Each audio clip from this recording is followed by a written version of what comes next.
have relieved Tony Perez and coaches Dave Bristol and Larry Rothschild of their duties with the Reds. I hired him. If he didn't work, I failed. Somebody had to take the blame, and the manager always does. They're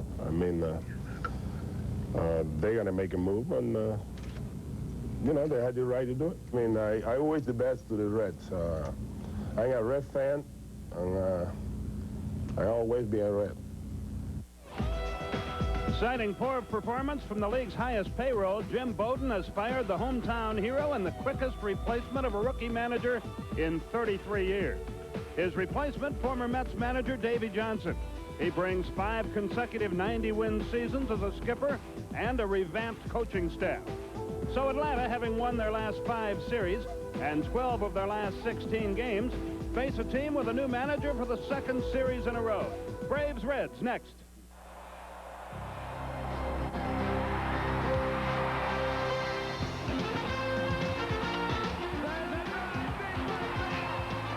Back goes Nixon to the wall.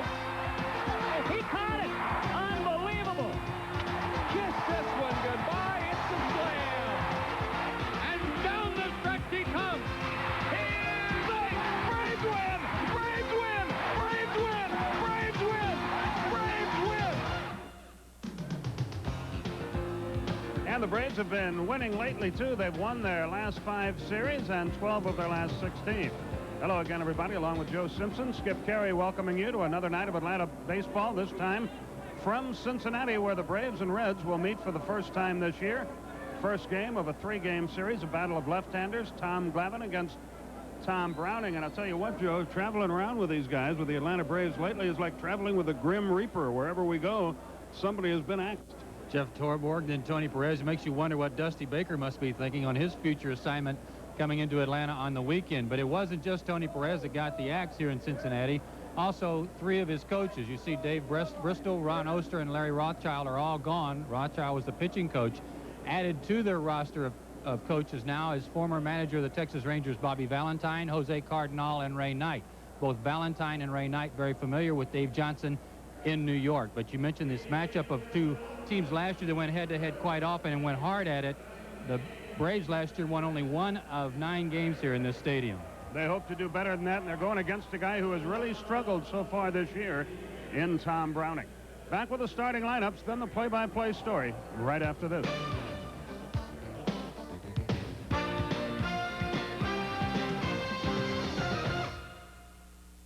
They're averaging a little over 32,000 per date here at Riverfront Stadium, and a pleasant evening, although maybe a little bit cool as we get underway, first of 3. And let's take a look at the Turtle Wax Formula 2001 starting lineup for Bobby Cox tonight. And it is the right-handed hitting lineup, if you will, with Brian Hunter in there taking the place of Sid Bream, and Greg Olson will be behind the plate. Defense for the Reds quickly in the outfield. Kevin Mitchell, Roberto Kelly, Bobby Kelly now, and Reggie Sanders in the outfield. Sabo, Larkin, Roberts, and Milligan from 3rd to 1st. Joe Oliver behind the plate, and Tom Browning makes his 8th start of the year, and he's been getting lashed around pretty good. That ERA reflects 65 hits in 37 1/3 innings. Fastball, curveball, slider, and he works fast. And he's ready to go, and Otis Nixon stands in and takes a fastball high and tight. 1 ball, no strikes. Browning has done fine against left-hand hitters. They're hitting .214 against him. Right-hand hitters are batting .431. Right off the end of the bat, that looked like a screwball, and the count evens at a ball and a strike. Wally Bell is our home plate umpire tonight. Steve Ripley at first, Tom Hallion at second, and Jim Quick calls the plays at third. Nixon hasn't had much luck in his career against Browning, just 2 out of 30. Pop foul back this way. And the count goes to a ball and 2 strikes. This city is in shock about the firing of Tony Perez. It was headlines, not in the sports pages here, but in the newspaper itself, both Cincinnati papers. 2-2 is the count. I don't know that I've ever seen the print media really object to the firing of a manager. Usually they're howling for some guy's skin, but they were really up in arms about the way it was handled. Number one, because Tony Perez wasn't even told face-to-face. He got a phone call and was told he was fired. The 2-2. There's a solid hit for Nixon. And a good start for Atlanta. A lot of Braves fans here, or a lot of Cincinnati fans who have decided to root against their team. I really don't know which. Well, you know, today when we arrived here, I was told by a lady at the airport that her husband had tickets for this series and was not going to come, as a point of contention about the firing of Tony Perez. Here's Jeff Blauser. He's 16 out of 46 against Browning, a home run included.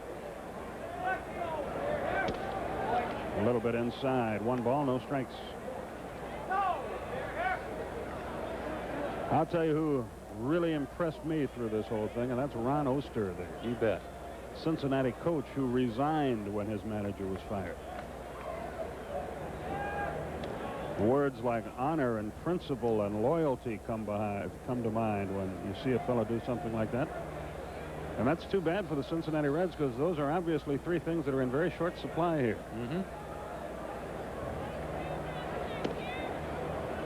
Well, one of the columns here, one of the columnists in the paper was talking about how, in light of all the other problems this ball club suffered through during the wintertime with the situation with their owner, Marge Schott, and the scrutiny she was under, now to have something like this happen after 44 ball games, they're beginning to get a little bit embarrassed, if they weren't already.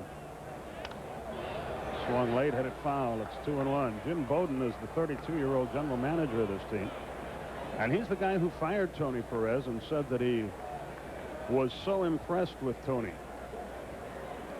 Well, how can you fire the guy 44 games later and keep your job yourself? You're the one that was wrong, but he's not the first guy in that position who. They got him picked up. Milligan runs him down. Browning covers first and tags him up. 1-3, 6-1. Browning has such a quick leg kick when he goes to the plate that when he comes to first, there's not a whole lot of difference in it. And that's what threw Otis off and got him picked off. He was hoping for a little bit of base running, leg work, footwork magic like he pulled off in New York, but not here. 2 balls and a strike to count. That's right in there, and it evens it up at 2-2. You can probably see that leg brace on Tom Browning's left leg, much like that one worn by Sid Bream. Browning was in a collision last year, tore up the ligaments in his knee. He made only 16 starts for Cincinnati. Full count now to Blauser. That should be easy. Barry Larkin fields it. 2 down. Here's Terry Pendleton, hitting at .208 with 2 homers, 19 runs driven in. By the way, when the Braves come home over the weekend, Friday night, Saturday afternoon, Sunday afternoon against the Giants, all those games are sold out. But the Monday through Thursday series against the Padres, and it's a businessman special at, I think, 12:40 on Thursday. All those games, tickets do remain. Pendleton, 10 out of 45 in his career against Browning, looks at a strike. He seldom offers at the first pitch. 0-1 the count. 2 out now, nobody on. 0-2. Talked about Browning giving up a lot of hits, being a little bit shaky with an ERA just under 7. It's gotten a little bit better in May, but his numbers in April were just horrible. The thing about it, though, he doesn't walk many guys. Career-wise, only an average of 2.5 walks per 9 innings. Still 0-2. Something else, 29 runs allowed. They've all been earned, no unearned runs, and you can pretty much attribute that to the fact that he does work fast, and his defense doesn't have a chance to catch their breath between pitches. They've got to be on their toes. He's off to a terrible start. Tim Belcher has pitched poorly, has won only 1 game. Tim Pugh has an earned run average up around 5. John Smiley, 1-6, an earned run average close to 6. And they fire the manager. High pop, right side. Milligan gives it a look near the stands. Will he have room? No. There were also some quotes going back to the firing from some of the limited partners in the ownership group here in Cincinnati about how they were not consulted in the absence of Marge Schott, although it's been said that Jim Bowden has control of the day-to-day operations of this ball club. There's another hit for Atlanta. Kevin Mitchell will play it on 1 hop. So Pendleton is at first with 2 down. second hit of the inning. And Ron Gant, the batter, has 4 home runs in his career against Tom Browning.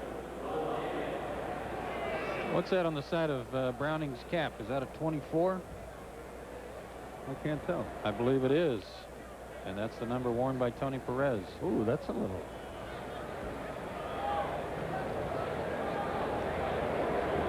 How do you do? The Reds players very upset about what happened. They feel it's their fault, not Tony Perez's.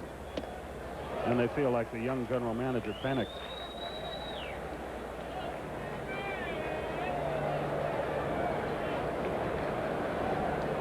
So Davy Johnson has a tough job. He's a fine manager. He's proven he can do the job, but Perez never got a chance to prove whether he could or not. Snap throw to first. Pendleton is back. They had quotes in the paper today from all the former Reds like Johnny Bench, Sparky Anderson, even Pete Rose. I liked what Sparky Anderson said. He said, I've been doing this for 24 years, and I don't know that I could have evaluated anyone after 44 games. Well, he has a better record than Tony La Russa has at this point. Tony La Russa is still working. I mean, there's a lot of things you could say. Life isn't always fair, and this is another proof of it.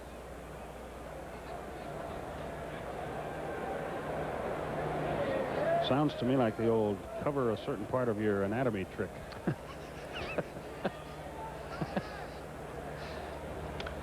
High pop. That'll reach the seats. And you're not talking about an ostrich burying his head, are you? No.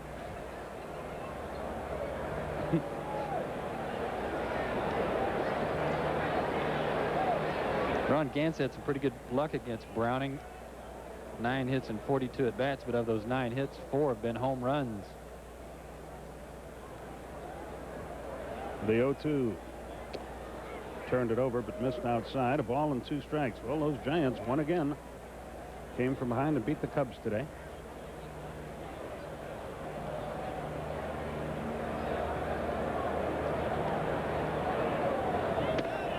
Two and 2 the count.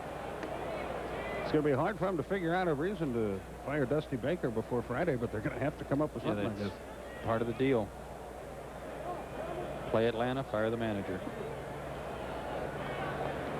Well, we took 2 out of 3 in New York. I would settle for that here. That's out of play, and it's still 2 and 2. Browning 14-5 lifetime against Atlanta. That's his best record against any National League team. Reds were playing pretty bad on the road. The road record 8-17, but 12-7 here at home, and they've won 7 in a row here. So you would think maybe the Reds coming home back in the friendly confines, they get things straightened out. Full count now, and Pendleton will be able to run on the 3-2 pitch. That could be important. If Gant hits one into the alley, it might give him the extra steps he'll need to score.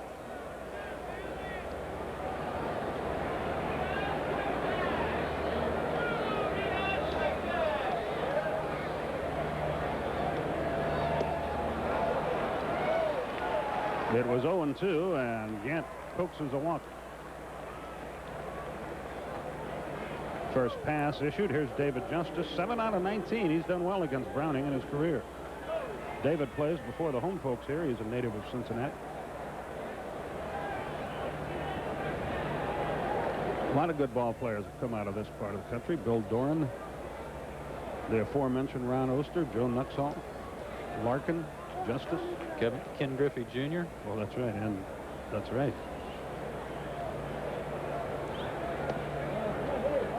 Pete Rose, 1 ball, no strikes.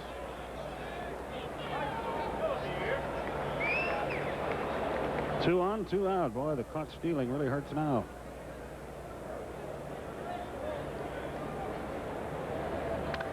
He had a good cut, but he fouled it back to even the count at 1-1. But if you're going to be an aggressive base runner, that's going to happen for you sometimes, and it happened to Otis this time. I'm watching Terry Pendleton down at second. He's moving around kind of gimpy on his one leg because on Oliver's pickoff attempt at first base, he went back kind of funny, and he's been favoring his right leg ever since. Low and away. It's 2-1. Brian Hunter lurks on deck, but there are 2 out in the inning. David hitting just .234, but a hard .234. 10 homers, 30 runs driven in.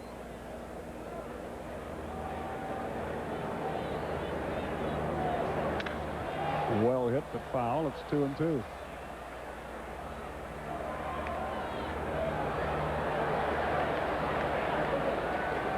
I'll say this, if I were a baseball general manager, I would, of course, Tony Perez, a great hitting coach and a good baseball man. I'm sure if he wants, he'll find work.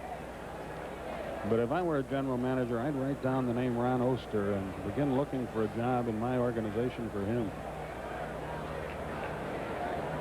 The 2-2 just missed full count, and the runners can go. I agree with you. And I think it was really said something about him and the fact that he was not going to stand by and keep his job when his manager was ushered out after 44 ball games.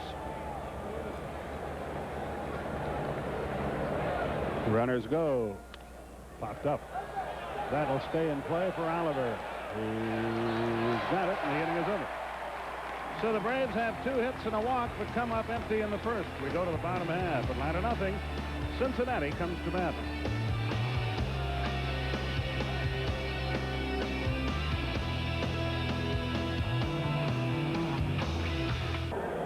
Braves get 2 hits and a walk in the top half of the inning. Come up empty. Let's check out Davy Johnson's first lineup as the manager of the Cincinnati Reds. Bobby Kelly, Biff Roberts, and Barry Larkin. Kevin Mitchell's been swinging a hot bat. Chris Sabo hits 5th. Randy Milligan 6th. Then it's Reggie Sanders, Joe Oliver, and Tom Browning. Defense for the Atlanta Braves tonight behind Tom Glavine.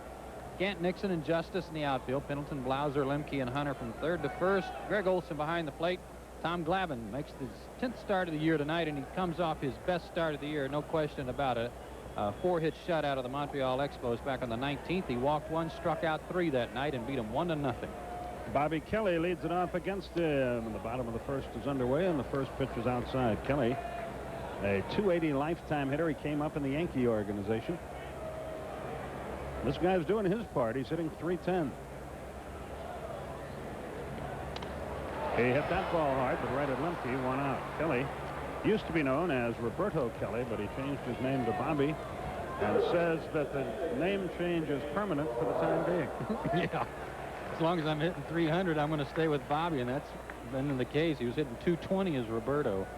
Here comes the Bipster, Biff Roberts.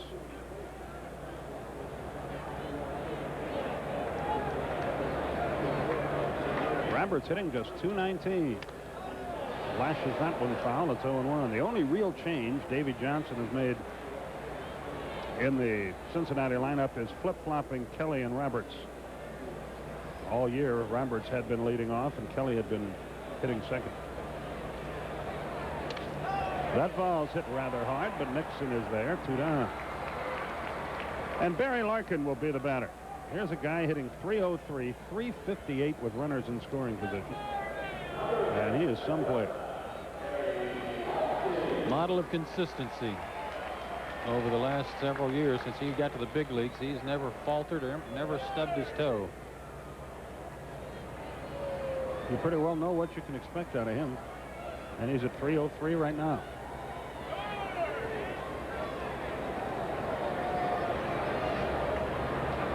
He was very outspoken in his disappointment of the treatment of his former manager. You know what's hard about that to me is that here's a guy, Tony Perez, who's been synonymous with Cincinnati and the Big Red Machine and their success, and they give him a chance to manage. And while they're 20-24, and that certainly wasn't that bad, now he's gone from the organization and maybe gone for good, and that's sad to think of, that he would not be able to put on a red uniform again. The 1-1. That ball is hit hard. Justice will cut it off and hold Larkin to a single. Big Kevin Mitchell stands in there. Mitchell hitting .364 with 6 homers, 27 RBI.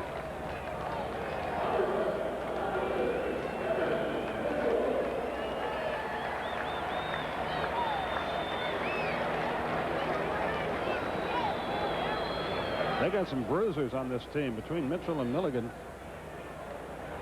Mitchell listed 5'11", 210. Yeah. Then I weigh 215. He may have you, Skip. No, I don't think so. He does financially. He is the first pitch. 1 ball, no strikes. We are scoreless, bottom of the first. Joe Simpson, Skip Carey with you. Pete and Don will join you halfway through.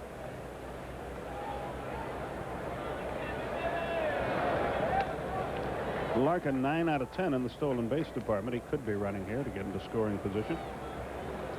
One of Mitchell's teammates last year in Seattle, an infielder named Jeff Schaefer, called him Tatanka. From Dances with Wolves, they called Buffaloes Tatanka. He's a big guy. He can hit the daylights out of the ball. 1-1 the count.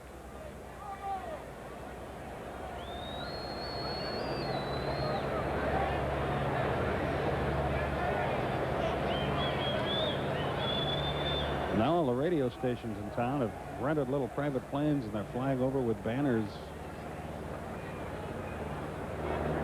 praising Tony Perez.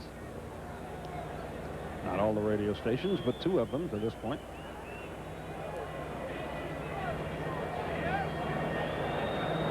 A ball and a strike to count.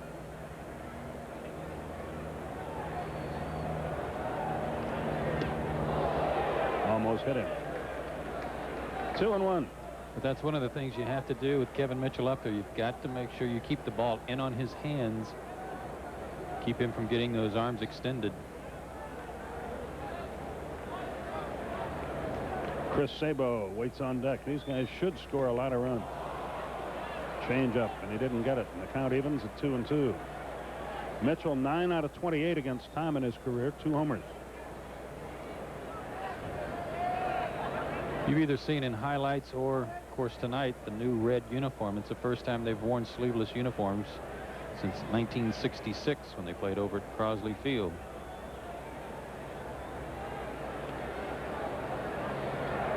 I am not overly enchanted, are you?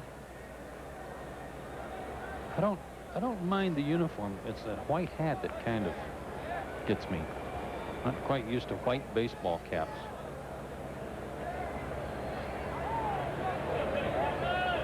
The 2-2 pitch. Hit on the ground. Blauser can't get it. On a natural service, that's an easy out, but on this stuff, it got right by him. 2 on, 2 out. Well, that's a good point. Braves have not played on turf in a while. They have a 5-3 record on artificial surface, but the infielders especially are going to have to remember how quick the ball scoots through here. And that one gets under Jeff.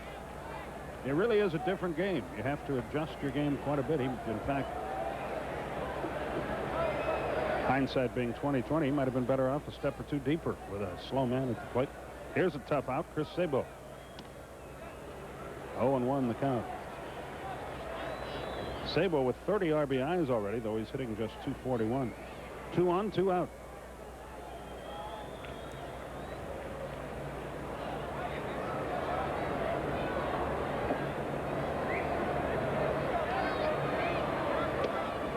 Boy, Larkin had third base stolen, but he didn't want to run the risk of being thrown out at third with 2 out. He measured Glavine that time. He was almost a halfway down there. And look under his reds on his jersey. He's got a 24 written on there, too.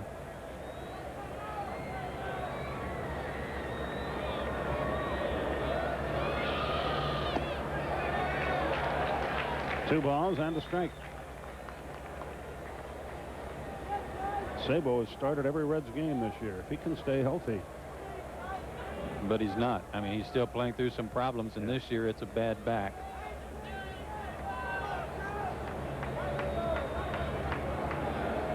He's been beset with physical problems.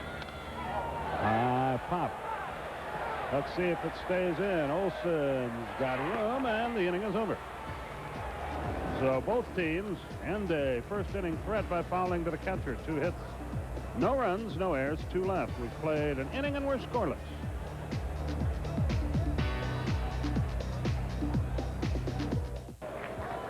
Oh, and 1 is a cut to Brian Hunter as we go to the second inning.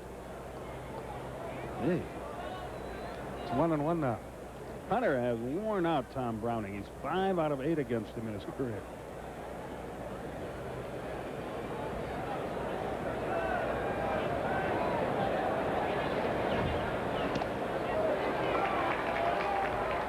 He's in the hole, 1-2.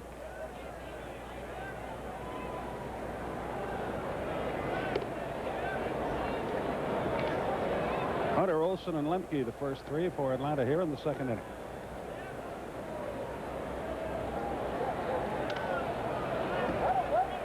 That should be caught by somebody. Jeff Roberts makes the play in foul territory. 1 away. Got a second. I want to congratulate the Georgia Trojans, 13 and under girls state AAU basketball champions out in Cobb County at home.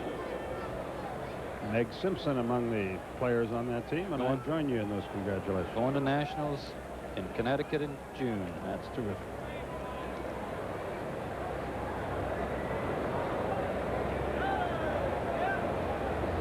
Olson hitting 194 on the year. You look at all the Braves' averages against Browning, they're so good, you wonder how he can be 14 and 5. Last year was just 1 and 1 against Atlanta. High fly ball, well hit left field. Mitchell is back, though. He's on the track, and he squeezes it to down.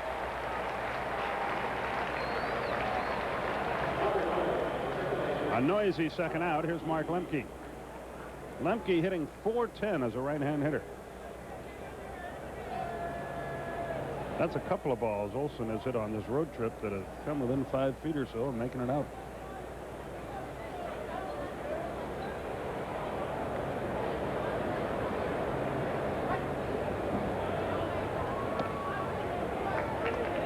One of the things that's helped Tom Browning too, Skip, is that his ball club scores some runs for him. He's 3-3 with that ERA of 7, so he's been getting some support somewhere, or else his record would be worse.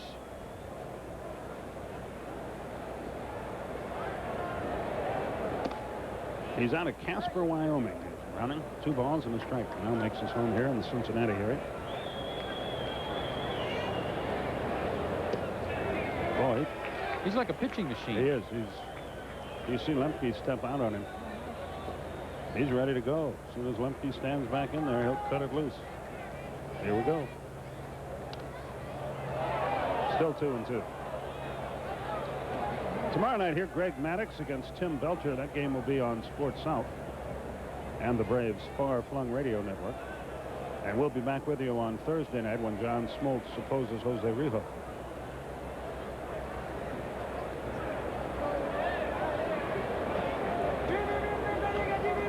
And Browning, one of the few that can tell his grandkids that he threw a perfect game in the big leagues. It happened in September of '88 against the Dodgers. Speaking of whom, I don't know what's going to happen out there.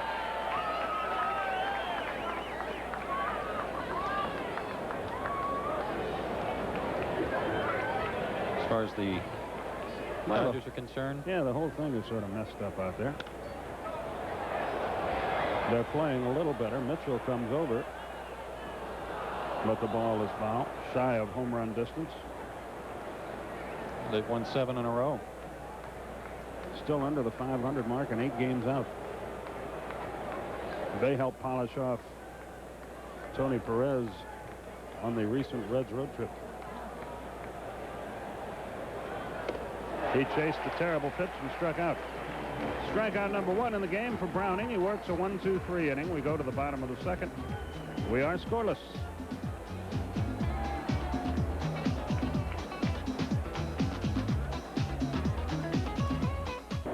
No score after an inning and a half here at Riverfront. Let's take time out here to check the Micaton National League win leaders. Andy Bennis off to a great start for the Padres, but among that team, maybe the only guy that's really pitching good baseball. Tommy Glavine, Jose Rijo from these 2 ball clubs near the top. Glavine has a chance to win his 7th tonight. Rijo will pitch on Thursday against John Smoltz.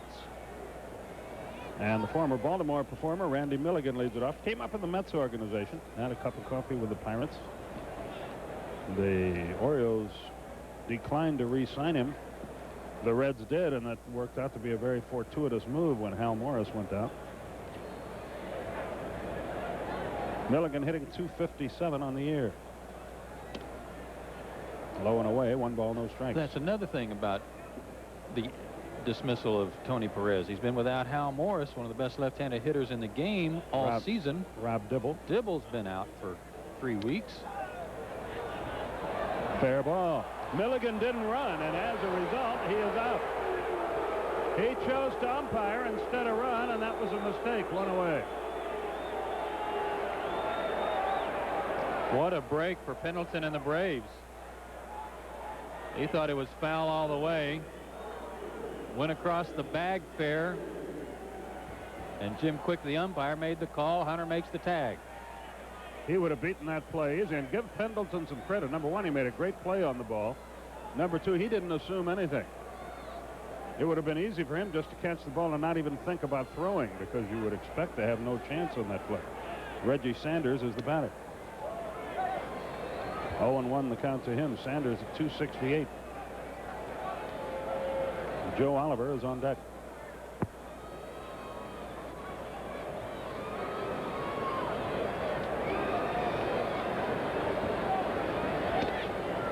One and one the count.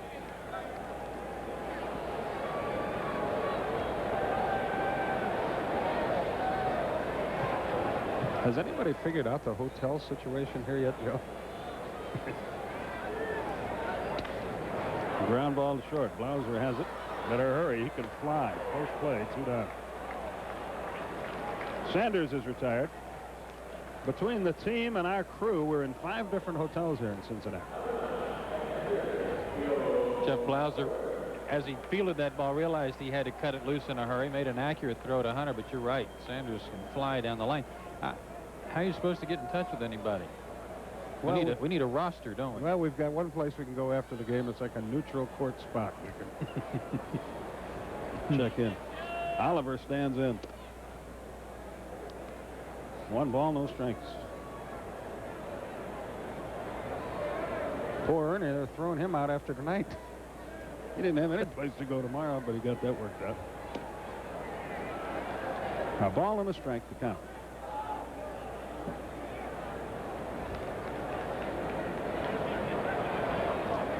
The pitcher, Tom Browning, waits on deck. Oliver normally hits the Braves quite well. There's a strike to him. He wasn't too sure. I think his home run totals against Atlanta and his RBI totals are more against the Braves than any other team. 8 homers, 29 RBIs against Atlanta, and he has 32 home runs. This is not counting this year. Now 36 home runs in his entire career. And until the last road trip, he had caught every inning of every game for the Reds this season.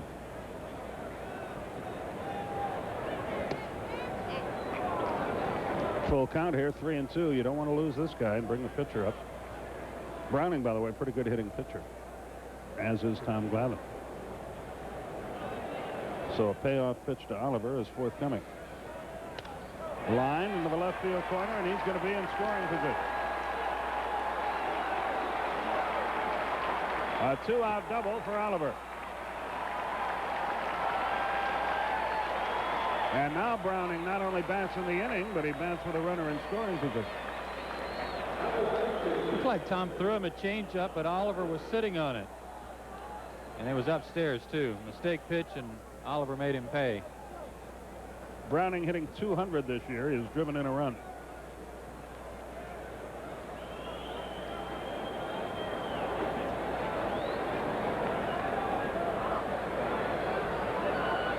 He's a 150 lifetime hitter.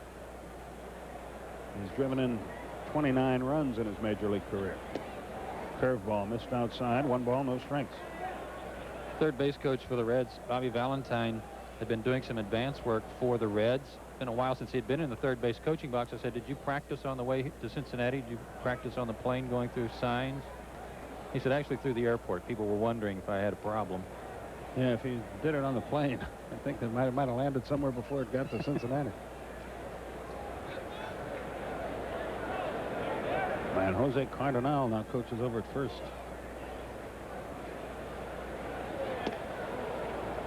Fast strike to Browning.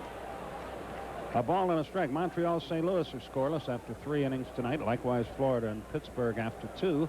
Giants beat the Cubs 5-4 this afternoon. Colorado just getting started at Houston. High pop, foul territory. Gant has no play. It's back in the seats. The Reds have been averaging 32,000. I would guess there are a few less than that here tonight. This is a great baseball city. They love their team here. Very, very loyal fans, and that may be part of the outcry of what happened yesterday, because Tony Perez was one of their all-time favorites. The Big Red Machine here is like the Gas House Gang was years and years ago in St. Louis. It's just a part of the city's heritage. Good play by Olson. 2-2 count.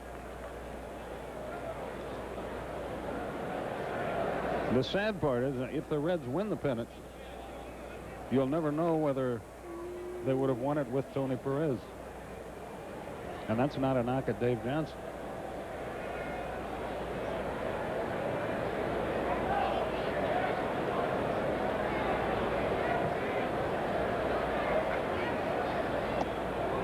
He's run it full to the pitcher, 3-2. And nobody can fire the general manager because the lords of baseball have ruled that the owner of the team can't make any decisions about the team till November. So he has free rein to do anything. And Marge Schatz said today she would not have fired Perez. Still 3-2.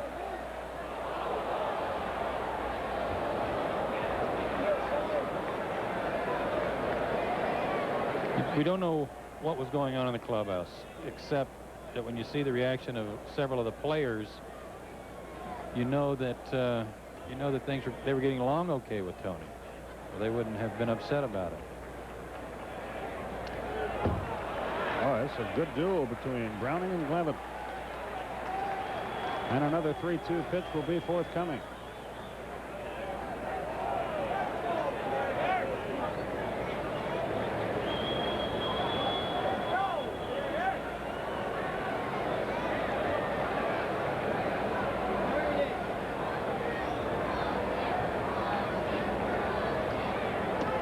He walked it.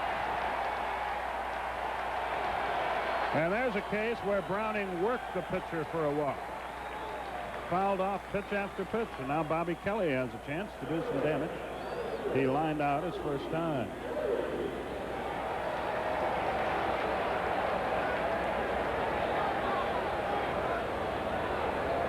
Glavine 11-3 lifetime against the Reds.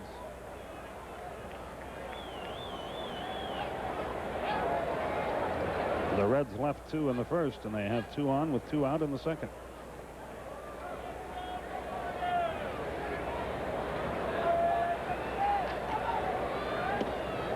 Off-speed pitch, down and in. 1 ball, no strikes.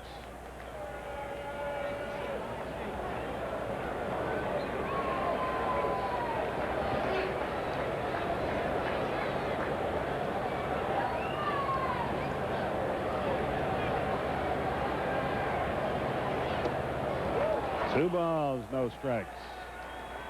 Things get a little stickier here in the bottom of the second. Kelly came in hitting .310 with 5 homers. Oliver leads at second. He does not run well. He's the catcher. Browning at first. There are 2 out. 3-0. Be careful here. Tom Glavine's control had improved this month. You can see 8 walks in 28 innings, and that includes only the 1 walk in his last start against the Expos. April, a different story, but he's getting himself in a big hole here after the walk to the pitcher. Let's see if they green light him. 3-0. Nope, it's 3-1. Fastball outside edge. Roberto Kelly's a guy who can beat you a lot of different ways. Not only is he swinging a pretty good bat right now, but he's got excellent speed, can steal a base, and he plays very good defense. Covers a lot of ground in center field. He's out of Panama City, Panama. And he was out in front on the change, and Glavine has battled back to run it full, 3-2. Now the runners can go. He was acquired for Paul O'Neill, who went to the Yankees, and what that created, since the Reds did not re-sign Dave Martinez, was an opportunity for Reggie Sanders to play every day. Sanders in right field now. Runners will go on the 3-2. Into deep center field. Back goes Otis. He's there, shy of the track, and the inning is over. Kelly hit it a long way, but to the long part of the ballpark. 1 hit, no runs, no errors. And 2 runners are left. At the end of 2 innings, we are scoreless.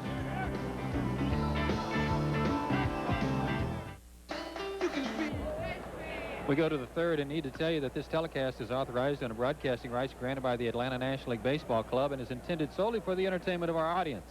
Any publication, rebroadcast, retransmission, or other use of the pictures, descriptions, or accounts of this game without the express written consent of the Atlanta National League Baseball Club is prohibited. And Tom Glavine will lead off the Atlanta third. It's a scoreless game, but both teams have had their chances. Braves have left 2, Reds have left 4. A strike to Glavine, and the third inning is underway. Joe Simpson, Skip Carey with you from Riverfront Stadium, located on Pete Rose Way in downtown Cincinnati. Glavine in the hole, 0-2.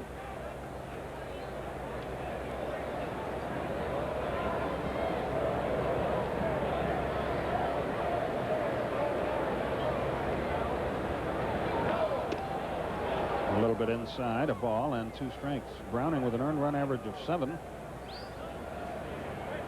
But he has shut down the Braves, knocking over 4 straight here since a first-inning threat. Did he go? He's out of there. Jim quickly called him out. And he's always quick to throw that hand up. Boy, he doesn't waste any time. Let's see if he was on the mark here with Tom. I've seen guys get away with worse. But Jim, he's at third. You might as well head to the dugout. You got no shot. He still owes Steve Avery a home run from last year. Yes, he does. Keep waiting to collect on that. But they changed that fence out there in Candlestick, and that'll help. Of that. Yeah.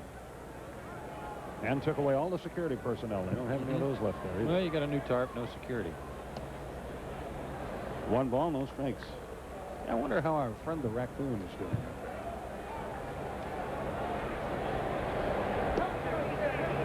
I think they took him to raccoon camp. I think did they? Came in and picked him up. Yeah. A ball and a strike. The count on Nixon is single to left his first time. 2 balls and a strike.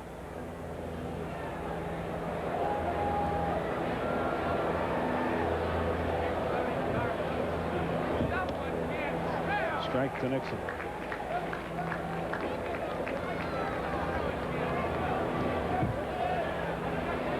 Oops. There's an unhappy customer. Didn't even spell his name right. Nixon is called out. He didn't think too much about that.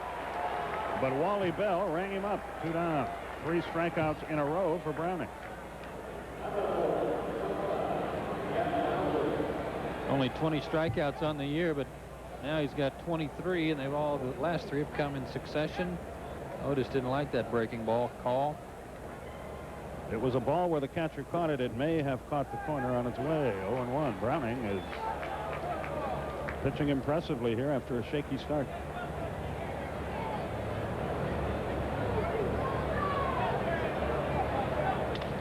That ball's well hit, but Mitchell is there and drops it.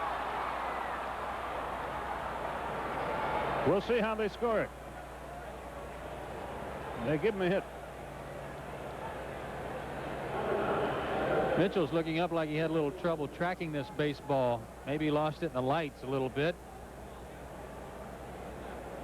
But it hit him right in the leather. Bad place, right in the pocket of the glove. It goes as a hit for the Blouse, and Terry Pendleton, the batter. Somebody had a sign in Atlanta, one of the best signs I've seen all year, about Jeff. It said, Doogie Blouser, MD, the hit doctor.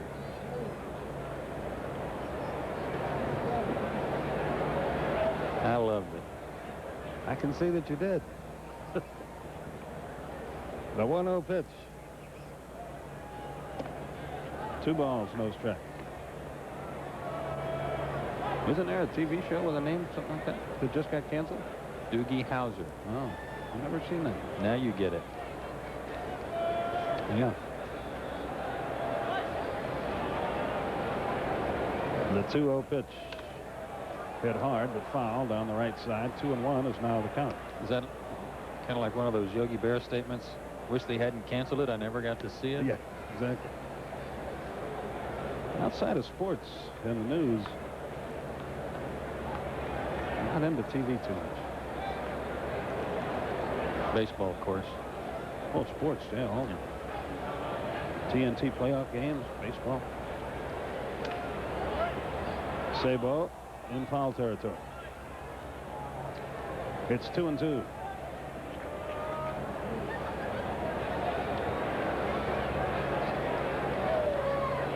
Now, if they ever get around to showing Slugger's wife again, I'll watch that. You're a big star, weren't you? Brief moment of Pete. glory. Yeah, Ernie and John Sterling.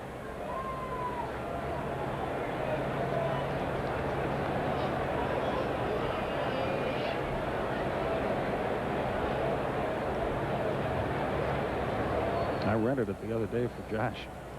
He watched it and said, Dad, that was awful. High and tight. Full count, 3-2. So Blauser will be going with the 3-2 pitch. Giving Terry a lot of room in right center and down the right field line right-handed. Up the middle. That's in for a hit. Blauser will stop at second. Kelly really charged that ball aggressively out there. So now it's the Braves who mount a 2-out threat. Pendleton is 2 out of 2 on the day, and Ron Gant, the batter, who walked his first time. Pat Corrales counsels his third baseman over at first.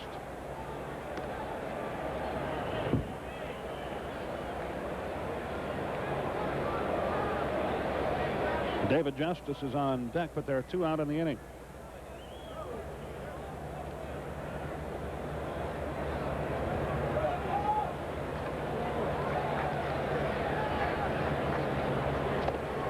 He was out in front. Browning pulled the string on him. 0-1. Ron's raised his average to 250. Part of it due to his work at night. His average under the lights much better. That's unusual, too. Most guys like to play it. Most hitters like day baseball better.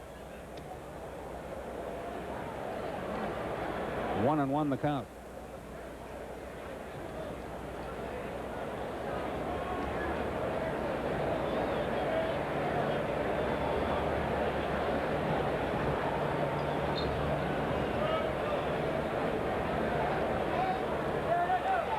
Throw to third. They got a shot. The throw gets away.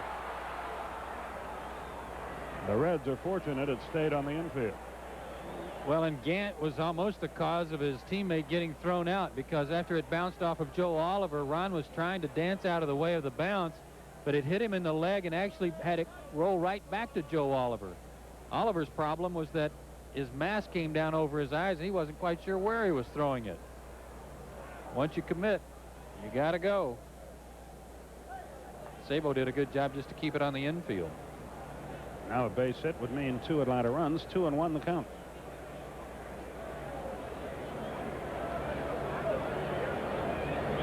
Browning gets the windup back and will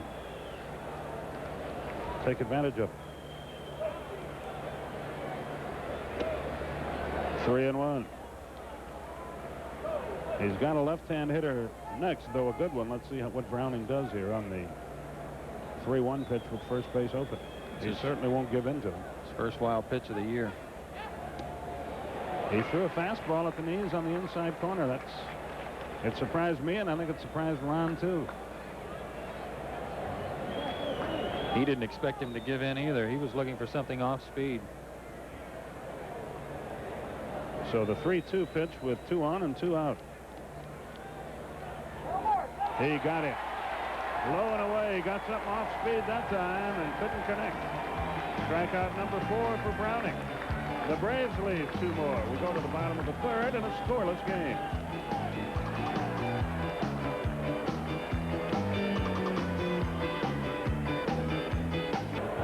We got more Braves baseball coming your way on television in the Southeast tomorrow on Sports South, 7:30 Eastern Time. Braves against the Reds. That'll be Greg Maddux against Tim Belcher. Ernie Johnson Sr. and Tommy John will be bringing you the action. And then we'll be back your way Thursday at 7:30 here on TBS. John Smoltz against Jose Rijo. Biff Roberts flied to center his first time. He leads off the bottom of the third in a scoreless game. Each team has left 4 men already. Roberts shortened the bunt, took it, I guess, high. 1 ball, no strikes. I want to mention to you again, the Giants series coming up Friday, Saturday, and Sunday has all the tickets are sold. They are gone. However, first the pitch. That must have been low. 2-0. Monday, 1,200 tickets left for the Padres. 1,000 tickets left for Tuesday. 2,300 for Wednesday. 2,000 for Thursday. That's the businessman special at 12:40. Then we're off to the West Coast. The Reds come to town starting June 10th, a Thursday night. There are only 150 tickets left for that game. Friday night, only 125 tickets left. Saturday and Sunday, the 12th and 13th, already sold out. 3-1 the count. Incredible. I think the suggestion there is call early. 249-6400 in Atlanta. Well hit down the right field line. Justice had him played perfectly, though, and he has it right on the fringe of the track. One away. 249-6400 in Atlanta. 1-800-326-4000. There are the numbers if you're outside the Atlanta metro area. Here's Barry Larkin. He singled his first time.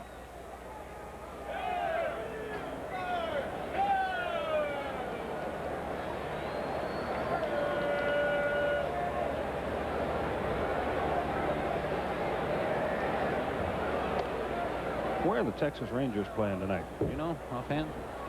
No, but I can tell you in about 2 seconds. I wonder if Charlie Liebrandt's looking in tonight. Small world department.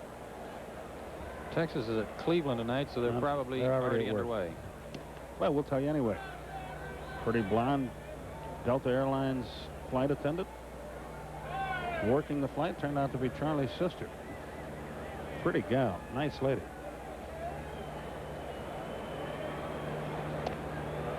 Strike at the knees. 1-2. Somebody will have to tell Charlie about it because he's pitching tonight for the Rangers, and he's 4-2 on the year. And hopefully he's not in a position where he's already watching TV. Right. There are nights like that, you know. The 1-2 pitch. Lined hard. Boy, that almost got Bobby Valentine. Bobby's been doing some advanced scouting, but I don't think from where he's been sitting he's had too many shots hit at him like that. And that's what he and Terry Pendleton are discussing.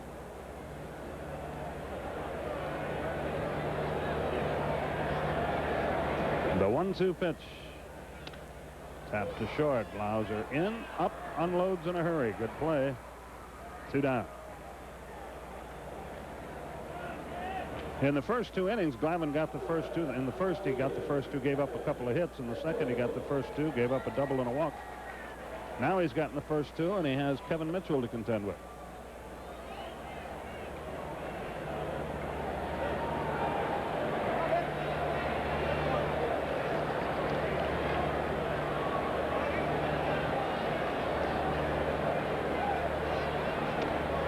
High and away, 1 ball, no strikes. Well, the Richmond Braves got a no-hitter thrown at them last night. Chris Nabholz, the former Montreal performer, will be back with the Expos soon. With performance like that, he got some relief help as well. That should end the inning. In short right, David Justice pats the glove, makes the catch, and the inning is over. Glavine gets him in order for the first time in the game. We've completed 3, and we're scoreless in Cincinnati.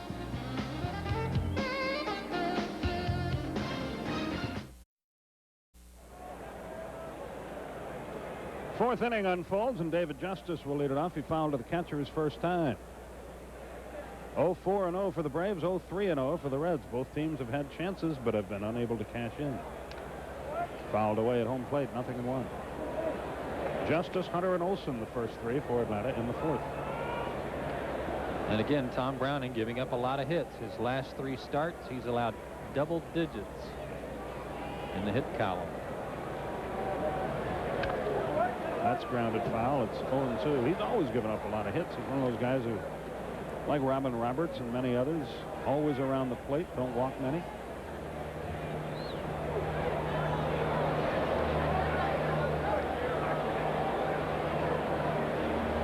In fact, almost a hit an inning in his career coming into this year. 1,756 innings, 1,725 hits. But only 471. There you go. He doesn't make it worse. That's sharply hit. Roberts has it. Waits for his first baseman. One down. So Justice is retired. Here's Brian Hunter. He popped out his first time.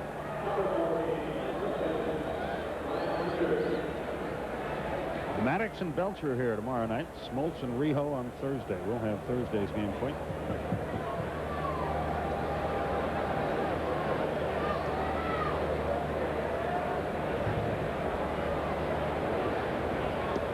Hunter started to go. He was out in front, held off. The pitch was low. 1 ball, no strikes.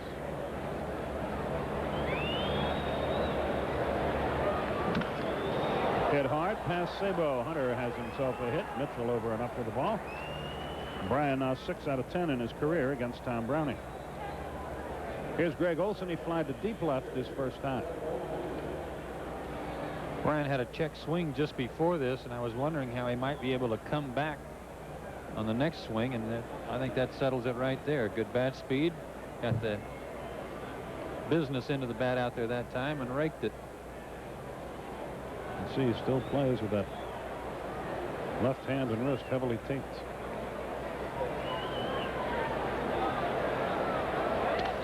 Double play ball. 4, 6, 3. Hitting over. Nothing doing in the 4th for Atlanta as Olson rolls into the double play. 1 hit, no runs, no errors, none left. Bottom of the 4th, no score.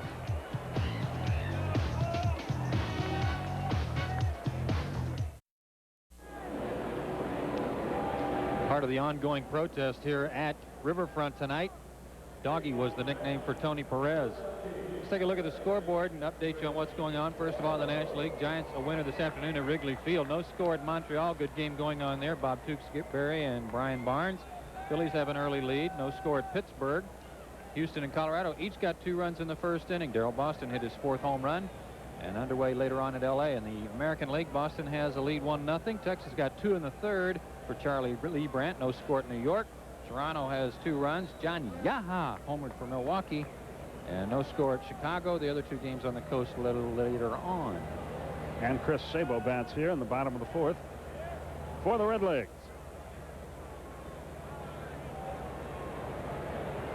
Sabo fouled out to Greg Olson his first time. He hits this one into right center field. Nixon is there. He's got it. 1 away. 1 pitch, 1 out, and Randy Milligan the batter. Milligan did not endear himself to the fans. He had a grounder down the 3rd base line his first time. He thought it was foul, didn't run. It was fair, and that enabled Terry Pendleton to throw him out. It would have been an infield hit.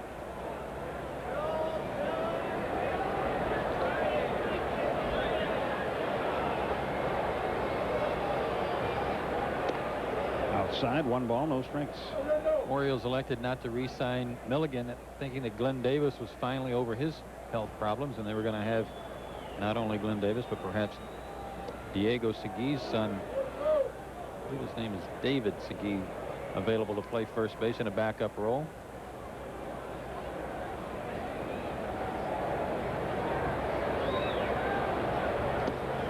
A big cut, but no action. He was hitting more than 300 in April, has struggled lately. Milligan out of San Diego.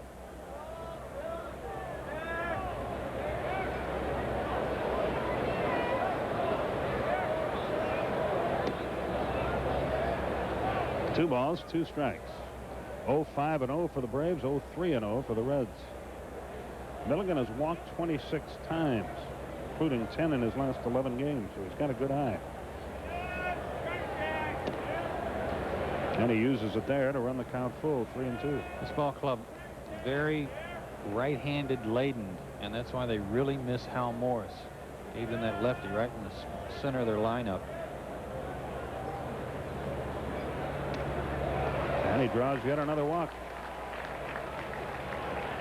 That's the 2nd surrendered by Tom Glavine in the game. And it brings Reggie Sanders to the plate. He grounded to short his first time. Base runners all over the place here for both teams.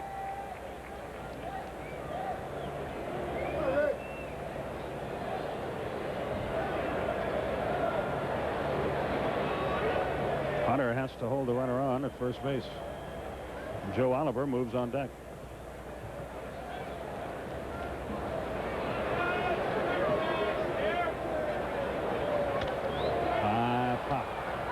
Who wants it? Brian Hunter calls everybody up. And makes the catch near the mound. So Sanders fails, and Oliver the batter. He doubled to left his first time.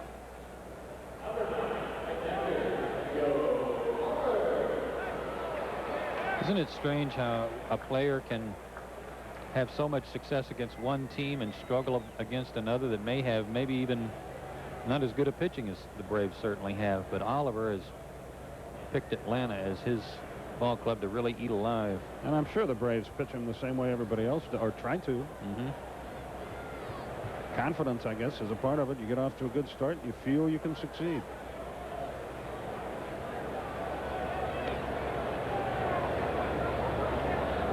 The Mets and Phils 1-1, bottom of the fourth in Philadelphia. Montreal has taken a 1-0 lead over St. Louis after 5. And Colorado leads Houston 3-2 after an inning down in Houston. Good play by Olsen. It's 2-0.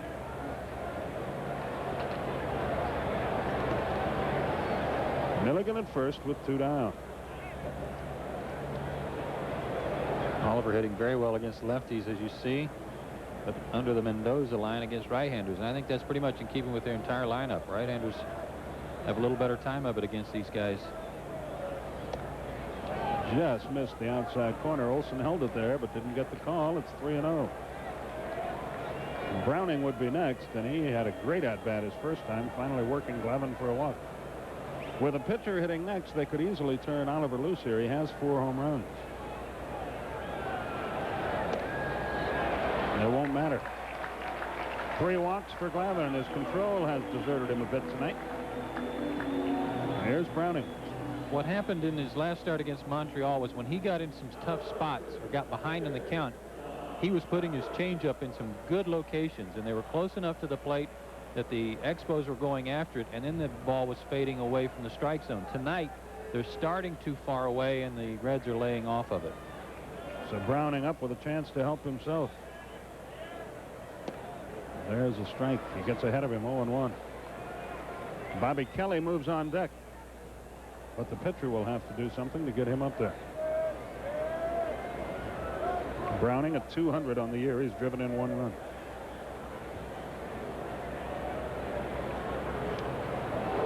Foul tipped it back. It's 0-2. Here are the numbers on Tom Glavine for the game to this point. The walks have not come home to roost yet. And unusual at this point that he doesn't have some runs to work with. Ball club averaging just a little under 6 runs per start for him.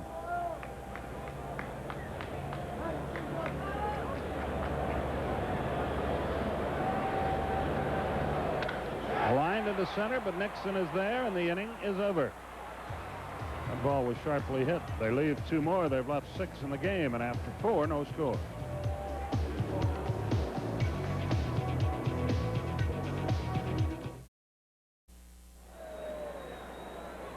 We go to the top of another 5th, and Mark Lemke will lead it off for Atlanta. Lemke, Glavine, and Nixon, the first 3 against Tom Browning in a scoreless game.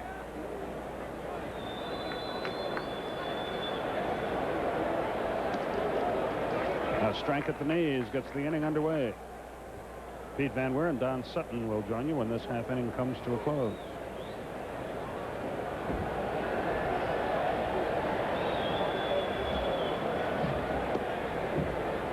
Down and in, ball and a strike. The outfield plays Lemke straight away. He tried to turn it over, bounced it up there. 2 balls, 1 strike. A rare strikeout for Mark, right-handed his last time up. He's been up there 40 times right-handed. That was only the 3rd strikeout. He's hitting over 400 from the right side. Grounded to third, a chance for Sabo. Unloads in a hurry, 1 down. You think with Chris Sabo, Skip, that it's a case where this turf just continually keeps him on the verge of the disabled list with his ankle problems that he had last year, and now his back bothering him? Well, I think anybody I did the NFL for a couple years, and you talk to the players, and they would moan and groan about trying to play in artificial surfaces, and baseball players feel the same way about it. So I would guess, yes, that if you've got any problem, it is going to be aggravated. playing 82 times or 81 times on artificial turf. Deep short. Can Glavine leg it out? Larkin, a great play. Couldn't come up. It'll be a hit. Boy, Larkin made a dandy play on that ball, and a bang-bang play at first. If Milligan could have dug it out, they might have had him. It'll go as a base hit, but only because this was such a difficult play. Look from where he had to throw this ball, leaping as he did it, and still almost got it there on a fly. Tell you what, he might have had it if Milligan comes up. Milligan, rather than trying to reach out and scoop it, tried to play the hop. And then a good break for the Reds. It hit Glavine as he went by, or he maybe could have advanced to scoring position. He's at first with one out for Otis Nixon, who has singled and been called out.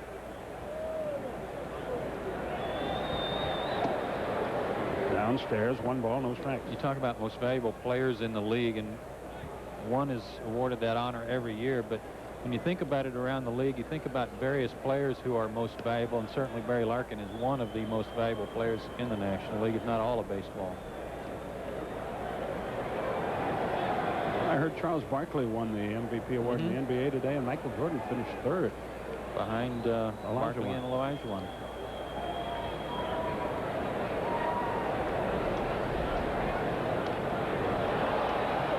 Oliver pounces on it. Great play. Boy, that was a dandy play by Oliver.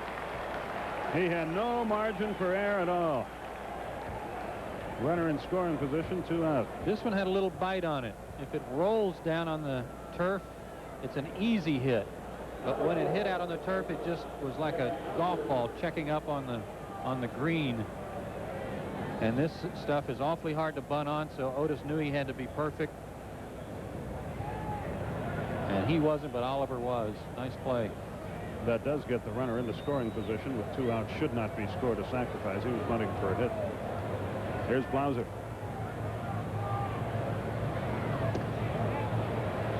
Well, that'll make up for that ridiculous call in New York the other night where he bunted, and because of a call at third base. Are they going to change it? No. He said just what we did. He was bunting for a hit. Okay. No sacrifice.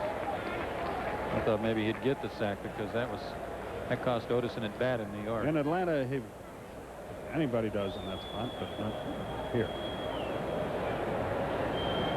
A ball and a strike to count.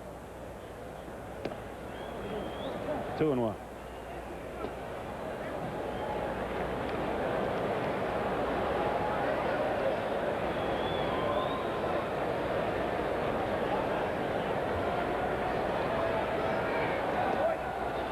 Three balls and a strike. Terry Pendleton would be next.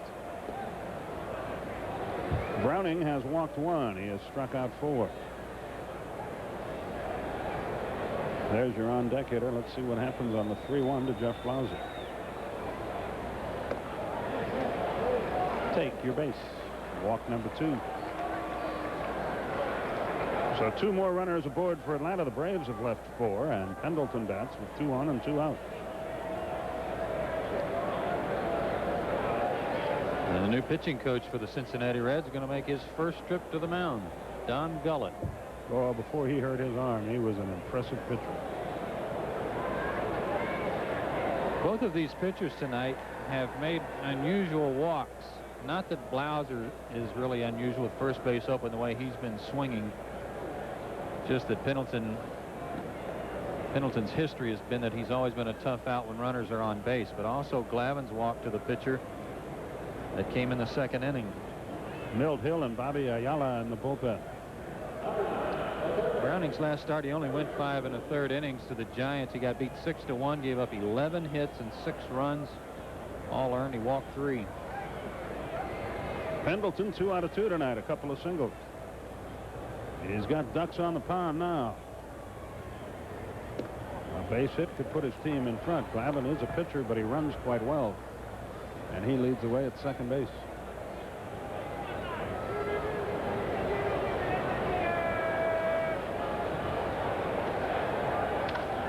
Grounded right at the second baseman. Biff Roberts has it, and the inning is over. No damage, no another threat for Atlanta. 1 hit, no runs, no errors, 2 left. We're halfway home, but we're tied 0-0.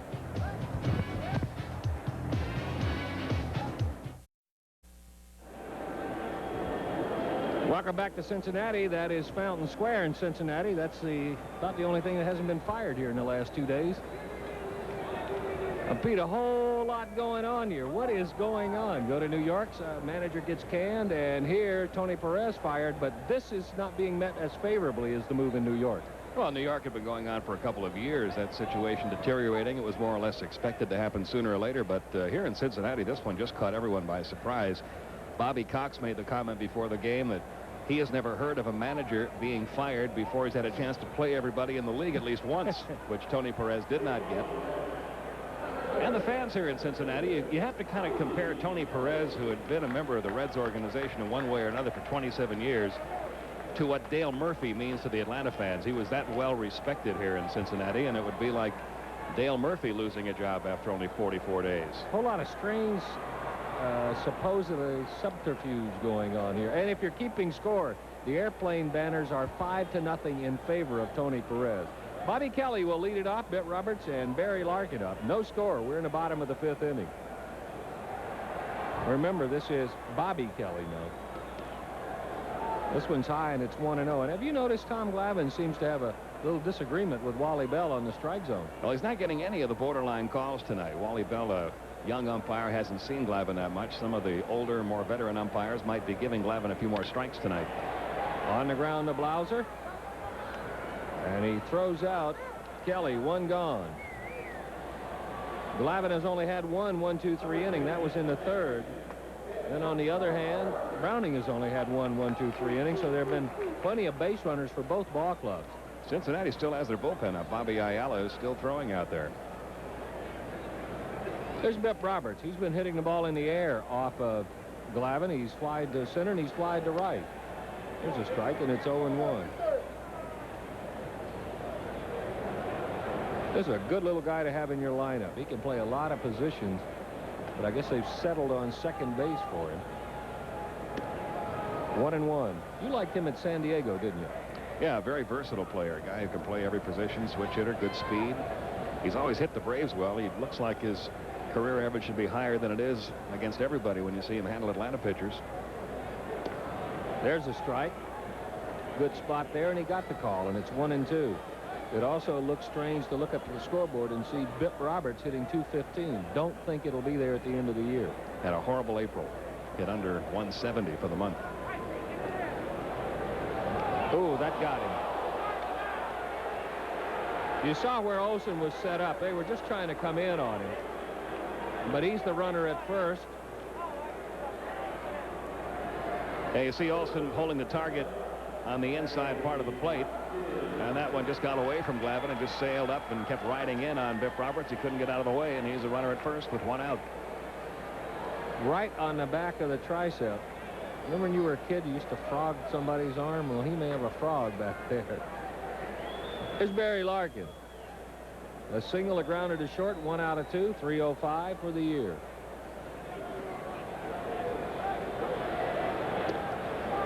Ball 1 misses outside, and it's 1-0. They don't run too much on Tom Glavine. There have only been 3 stolen base attempts this year while Glavine's been on the mound, and only 2 of them have been successful. He does a good job of giving you a variety of looks at first base and then quick pitch. He's fallen behind Larkin, 2-0. One thing Tony Perez did do is he had the Reds running. They have swiped 22 bases in the last 13-14 ball games. Be interesting to see how that style might stay the same or change with Davy Johnson. Throw to first, but Roberts was headed back to the bag. Roberts has stolen 10. He's been caught 3 times. You think back to Davy Johnson's style with the New York Mets, with those table setters they had at the top of the order, guys like Lenny Dykstra and Wally Backman. They did a lot of running with that part of the order. They were playing hit and run there, but it's fouled away, and it's 2-1. And with Mookie Wilson, when he was in there, they ran quite a bit.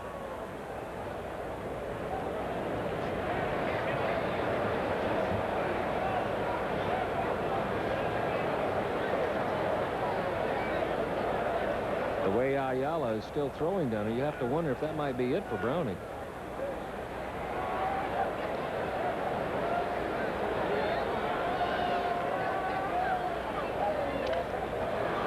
To Pendleton. He'll get the lead runner, but that's going to be it. Lemke very happy to take that one and get out of the way. It's a fielder's choice. 5-4 on the putout. 2 gone. And this is some of the maturity of Mark Lemke at second base, too. You'd see a lot of younger second basemen coming into the league still try to get the double play at first, but Mark knew he had no chance to get Barry Larkin the way he runs. So he took the one out and was happy for it. Like we've talked about Gene Mock saying so many times, if they're going to give you an out, take it. Take it and get out of the way. 2 gone. And here's Kevin Mitchell, a single and a fly to right. Nice stop by Olsen, and it's 1-0. They show here at Cincinnati they still have a sense of humor. Even with all that's going on, I picked up the press guide, flipped it open, and it said Kevin Mitchell. 5 foot 10 inches tall, 210 pounds. Well, they got the 5'10" right. They got the 2-part right on the weight.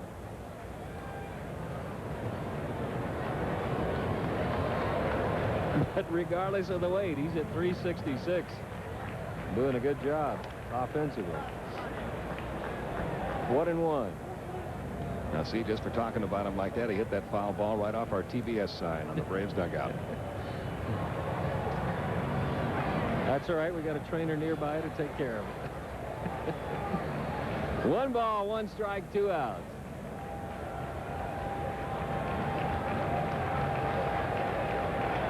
Larkin 9 out of 10 in the stolen base category.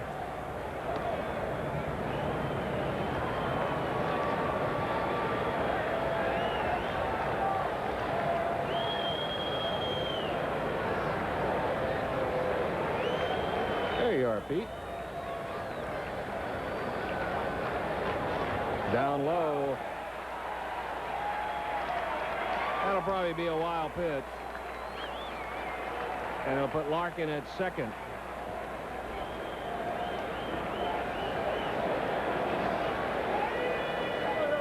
In the dirt, Olsen couldn't quite block it. By the time he found it, had no chance for a play on Larkin. It may have hit the back of the plate. Looked like it skidded rather than bouncing up where Greg thought it was going to. 2-1 on Mitchell.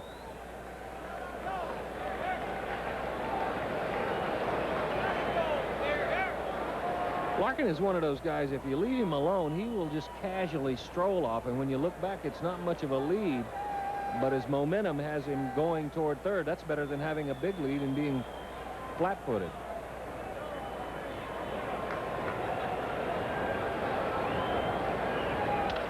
On the ground, Pendleton is there. Over to Hunter. That'll take care of Mitchell. That'll take care of the Reds here in the bottom of the 5th inning. For the Reds in the inning, no runs, no hits. There was 1 base runner, the hit batsman. 5 in the books. No score from Cincinnati.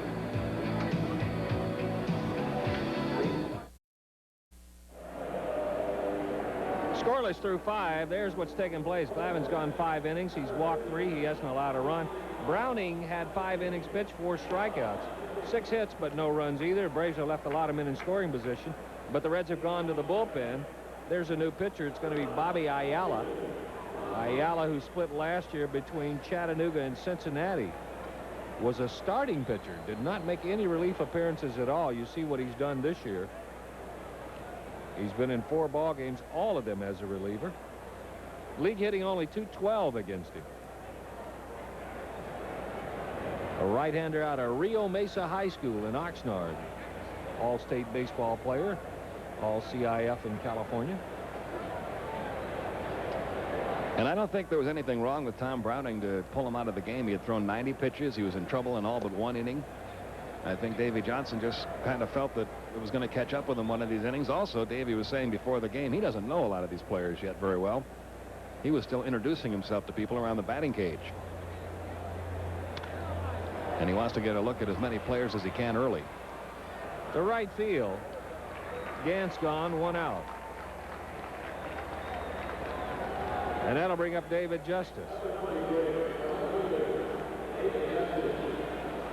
Did he have some good cuts in New York or what? Great series in New York. He had the double and the home run off the scoreboard. In one of those games, he had a run-scoring double, a run-scoring single on Sunday. Tonight, 0 for 2. He popped to the catcher, and he grounded to second. David at 231 now. There's strike one. Ayala, pretty animated delivery. Gets a lot of momentum, a lot of motion. Look where he ends up. He'll end up nearly to first.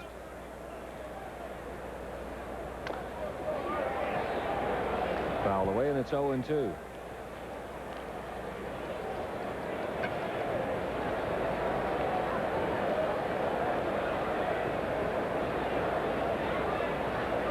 This will be the first time Ayala has faced the Braves.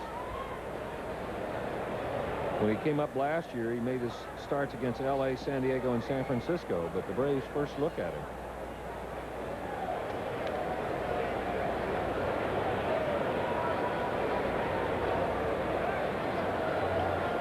6'3", 200 pounds.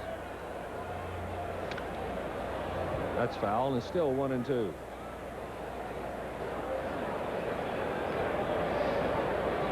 This is what we're talking about in his delivery. Look at the momentum he gets. Watch where the front side goes. It'll open, head toward the first, and his momentum carries you a la Jim Bunning. Bob Gibson. Bob Gibson. It's a better one.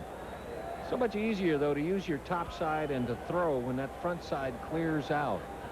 You're working over the front leg instead of against it.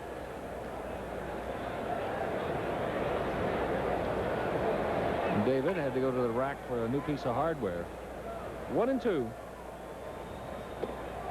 2-2.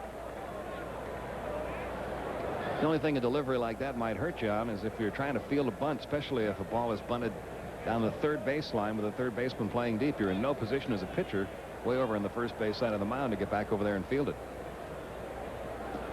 There's ball 3. You make some concessions when you know it's a sacrifice. You'll end up taking a little off the ball to square it in there. But you're right, a guy bunting for a base hit pushes it down there. Just like they played Justice, that would have been a good move for him early in the count.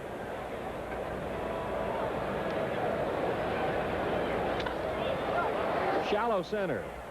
Larkin is there, and he'll take it. So Ayala comes on here in the 6th and sets down the first 2, and he'll face Brian Hunter. Hunter popped the second down near the Reds bullpen his first time up. A long run by Bip Roberts and a nice catch. Next time up, got himself a base hit through the hole. And even 200 for the year.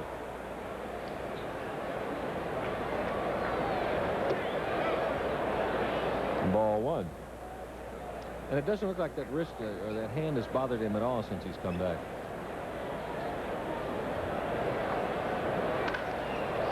Right at Larkin.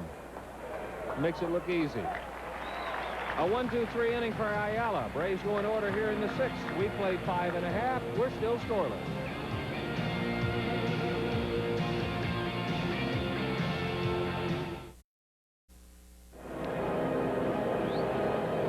Still no score as we head to the bottom half of the 6th inning. Want to remind you to join TBS this weekend for auto racing. On Saturday, it's the Champion Spark Plug 300 at 1:05 Eastern Time, live from the Charlotte Motor Speedway. And then Sunday at 4:05 Eastern Time, the Coca-Cola 600, also live from the Charlotte Motor Speedway. That's this Saturday and Sunday. NASCAR right here on TBS. That's 900 in 2 days. How about that for my math? Bottom of the 6th. Sabo, Milligan, and Sanders. First 3 due up. No runs, 6 hits Braves. No runs, 3 hits for the Reds. The Reds have stranded 7. The Braves have stranded 6.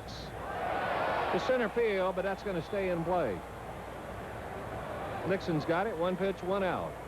And with all the good pitching we have seen here tonight, they've got some even better pitching going on right now at Yankee Stadium after 5½. New York leading Baltimore 1-0. Bob Wickman, a right-hander for the Yankees, no hitter through 6 against the Orioles. There's Randy Milligan. He's grounded to third and he's walked. No surprise to see Milligan walk. He averages about 85 to 88 a year.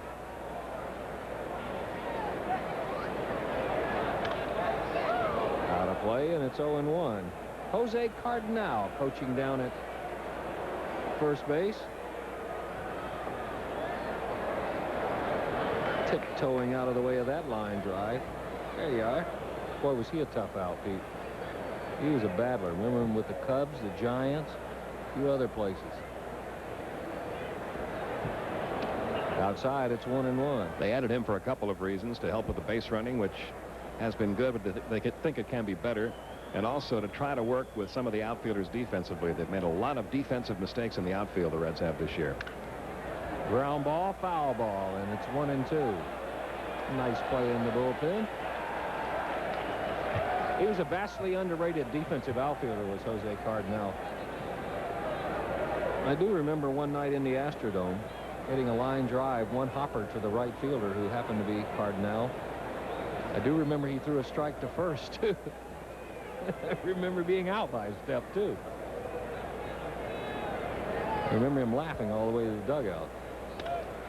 That's a base hit. Got it up in his eyes. Hit number 4 for the Reds.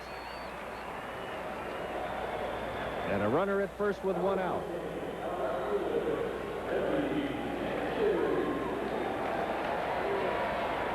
And that'll ring up Reggie Sanders.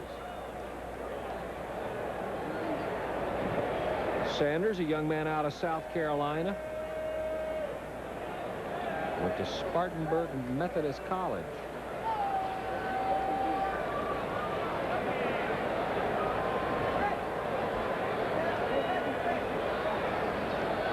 Go to first, but Milligan not very far off. I remember when he came up back in 1991, especially last year. We got a few looks at him. Didn't hit that well against the Braves, but I think everybody was impressed with Sanders, his defensive play, and what they thought he could turn into. Right now he's at 264. A strike, and it's 0-1. Well, you remember when they first called him up 2 years ago, there were some that thought they were rushing him because he was only playing Double-A baseball at the time. He never has played any Triple-A ball. But he's been all right.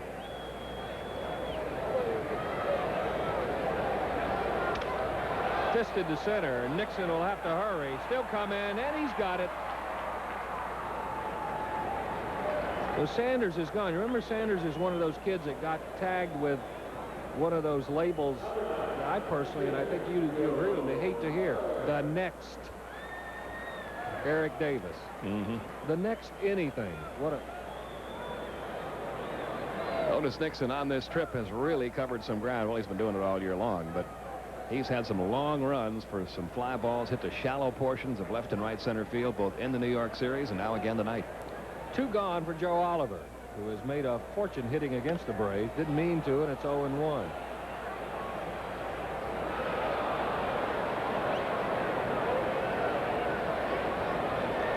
That's Milt Hill.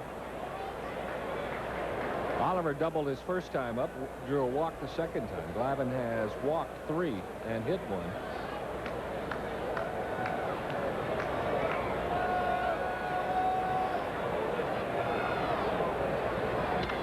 On the ground to second. Should be easy for Lemke. He throws out Oliver. So the base hit comes to naught for the Reds here in the 6th inning. No runs a hit, no Brave errors, 1 left. 6 complete. Still no score from Riverfront.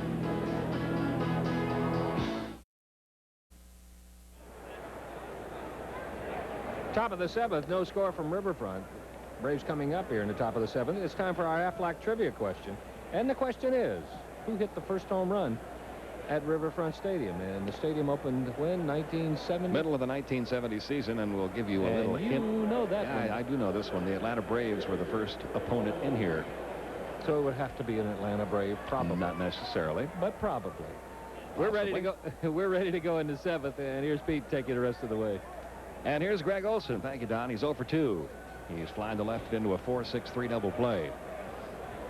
He has been hitting in some tough luck on this road trip. He's had some balls caught on the warning track, including one tonight.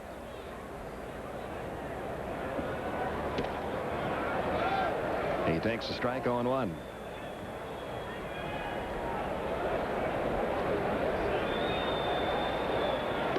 Olson almost hit by that pitch from Bobby Ayala. 1 ball, 1 strike. Ayala had a 1-2-3 6th inning in relief of Tom Browning.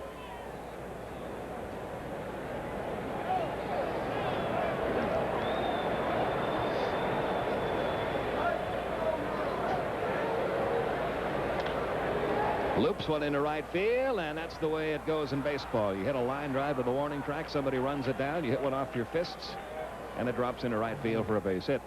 And a lot of times when you're struggling, this is how you get out of a slump like that. Look at Milligan kidding him about it. Pacota's going to run for him. Perfect pitch from a pitcher's standpoint. Down and away, a squirter. Somebody in the dugout will yell the chalk's over your head because it was right off the end of the Q-tip. The first hit allowed by Ayala. And we get a pinch runner down at first for Greg Olson, Bill Pecota. Mark Lemke will be the batter. He's 0 for 2. He has struck out and grounded out to third. Boy, the Braves have been involved in a lot of games like this year. The Braves have only played 45 games, and 5 of them have been decided by a score of 1-0. Braves have won 2 1-0 games, and they've lost 3 1-0 games. This one's scoreless. And 20 of them have been one-run ball games. Ayala has to wait for it to come down. His only play will be to first, and he pulls Pip Roberts off the bag. That may have been a case of Ayala trying to hurry that throw just a bit because he had to wait for that ball, and runners are safe at first and second. It's going to be a sacrifice and an error. This is a little bit of a surprise, and it may be a break for the Braves here. He had plenty of time. Watch the throw, though. Right up the ladder. Roberts did everything he could to catch it. Take a look from this angle, too. Plenty of time. You can see right there, Lemke wasn't even out of the picture, but he looked like he threw off balance. The reason this may be a break, there wasn't anybody throwing in the bullpen, and Glavine would have hit with 1 out and a runner at second, but the play made. Now Tom can bunt him over to second and third. So that's a break for the Braves. And Glavine gets the bunt down that third base line. Sabo fields and throws to Roberts covering. A perfect bunt for Tom Glavine. When you have that runner at second, you always try to get a bunt down that makes the third baseman commit himself to making the play.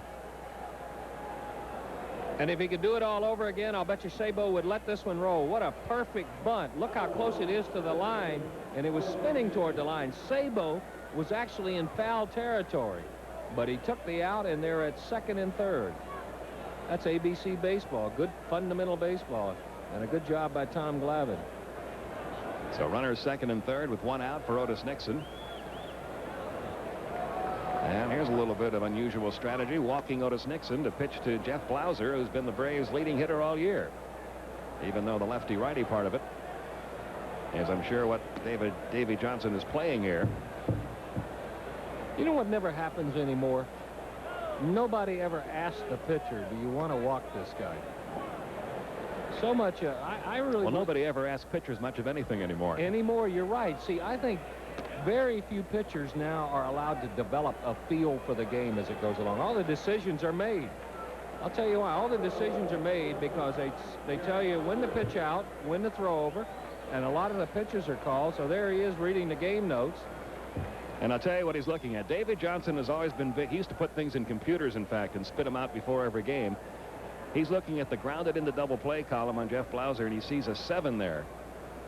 And he feels he's got a shot here to get out of the inning if he can get Blauser to hit a ground ball. Blauser tonight has grounded to short once. He's also singled and walked. Ball 1 high. But if he'd looked further across the column, he would have seen, well, not right there. Well, then again, maybe he doesn't have Hal Galima in his dugout to give him those numbers. 1 ball, 1 strike on Blauser. That's Greg Cadaret warming up. 1 out here in the 7th inning. Bases loaded. Scoreless game.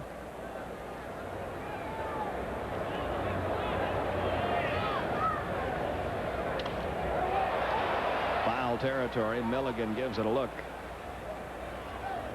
1 and 2. I was talking about before, from the day they're signed a pitcher's program. Well, you can only throw 60 pitches or 100 pitches. You can only throw 100 innings. I've never seen them tell a home run hitter you can only hit 30 homers this year, or you can only steal 40 bases if you're a base runner. You can only field 100 ground balls. But pitchers are not really anymore, in the scheme of things, allowed to develop their own way of pitching. Here's the 1-2. Good stop by Oliver. 2 and 2. Bob Wickman's no-hitter is gone at Yankee Stadium. Leo Gomez a single to center with 1 out in the 7th inning for Baltimore's first hit.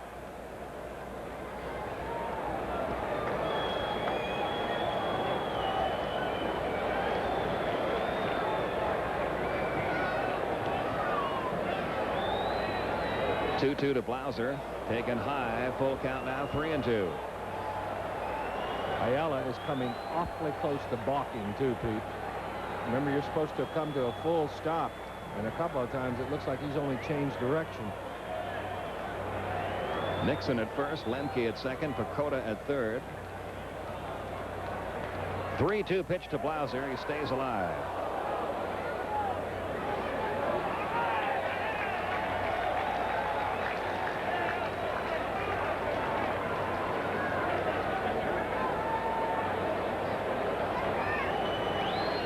Didn't the Reds lose that game Sunday on a bases-loaded walk? And a bases-loaded walk gives the Braves the lead here. Give Blauser his 21st RBI of the year. Greg Cadere walked in the winning run on Sunday against the San Francisco Giants, and now Bobby Ayala has walked in one here to give the Braves a 1-0 lead. This is a pitch that neither pitcher, either Browning or Glavine, had been getting called all night long. It's borderline, right at the knees, but thus far Wally Bell has been consistent. He hasn't called out a strike yet. And it's 1-0 now on Terry Pendleton. A run, 7 hits for Atlanta, no runs, 4 hits for Cincinnati. Don Gullett on his way out to the mound now, with Cadere getting loose out in the Cincinnati bullpen. That's a nice story right there. He was very successful here at a young age, went to New York, tore up his shoulder. He's already battled some heart problems and some bypasses, and looks in good shape. So I'm down on the field today, and he was moved from the bullpen now up to the regular pitching coaches. Yeah, that was all part of the shuffle. Larry Rothschild was let go here as the pitching coach. Gullett had been the bullpen coach. He becomes the new pitching coach. Dave Miley, who was serving as the bench coach, is now the bullpen coach. I don't know all the insides of it, and perhaps we never will, but I gained a lot of respect for Ron Oster. Should be deep enough to score the run.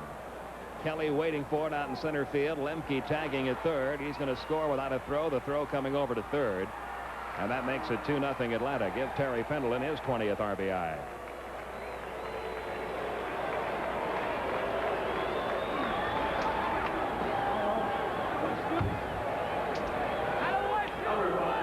So the Braves capitalizing really the key play in this game, that throwing error by the pitcher Ayala on the sacrifice bunt attempt by Mark Lemke that set the table for Glavine to bunt him over to second and third. That set up the intentional walk, which, believe me, if you're in the Cincinnati area tomorrow, will be second guessed by the Cincinnati press, who are just looking for things to second guess about right now. Here's Ron Gant taking a ball high. It's a good job of hitting by Terry Pendleton, too, Pete. In a situation like that, what you want to avoid at all costs is hitting the ball on the ground. And Terry dropped the bat down a little, got it in the air, and he figured any place in the outfield should get Lemke home. Back into the seats below us, a ball and a strike now, and Ron Gant. We've seen it already a couple of times tonight. One of the things that you got to love if you like winning baseball is when a Brave does something like Glavine's sacrifice, like Pendleton's fly ball, they get the same reception in the dugout as a guy hitting a home run. Well, they've proven to themselves over the last couple of years that all those little things pay off in victories.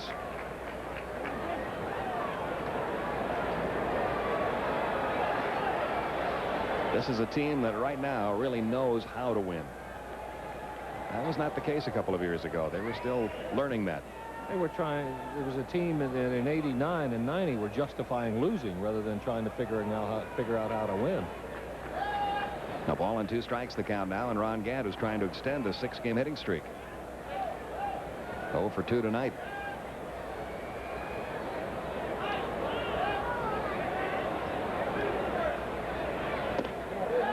Two and 2 the count now on Gant. I haven't seen Ayala enough to know if that's a curveball or a split finger fastball. It looks like it has too tight of a spin and too quick of a drop to be a true curveball. So just from watching the movement, I'd have to guess he throws a fastball and a split finger.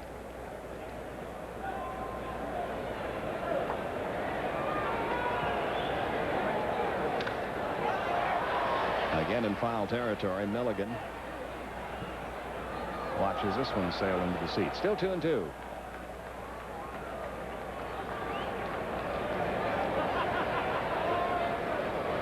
Every now and then we get a note from a fan wanting to know how many baseballs they go through in a typical game, and the answer is about 6 dozen.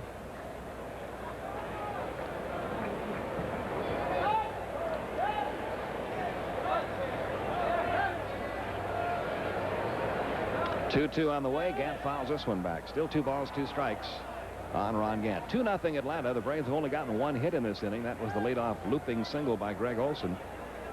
But an error, a couple of walks, one with the bases loaded, a sac fly.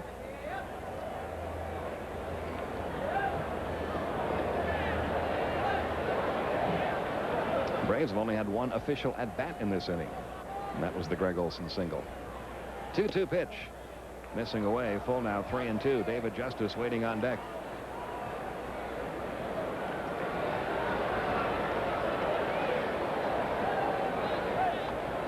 Advantage for Nixon and for Blauser. They'll get a couple of extra steps.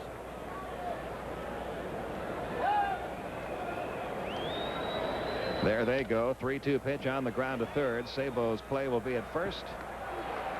And that's all Atlanta gets. But the 2 runs scored by the Braves here in the top half of the 7th inning break the scoreless deadlock. 2-0 Atlanta going to the bottom of the 7th.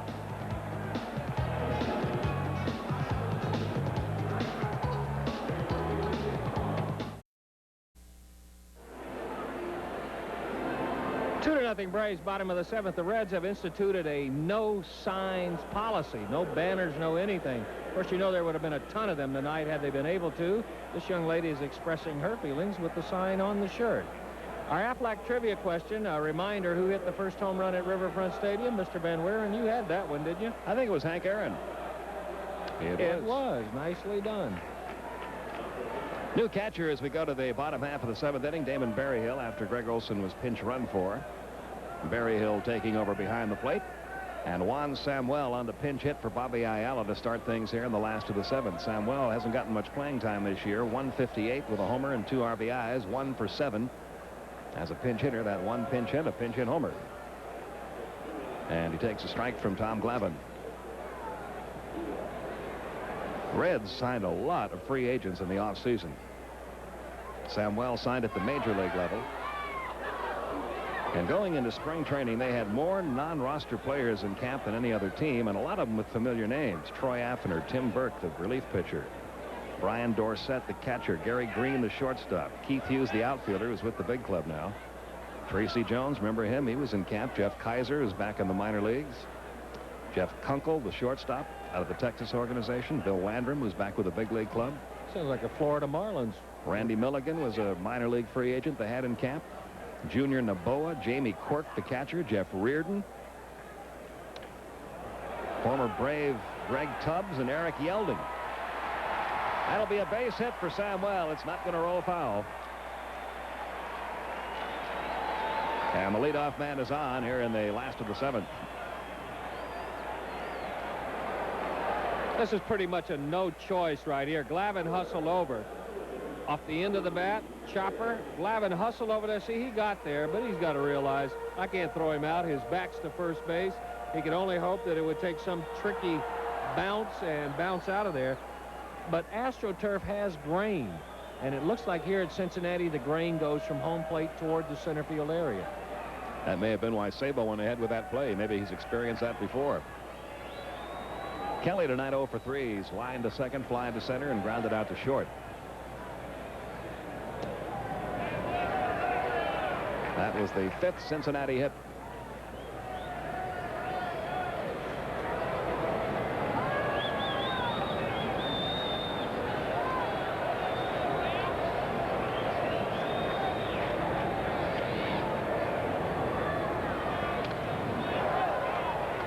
Into the seats, 1 ball, 1 strike. The count on Bobby Kelly.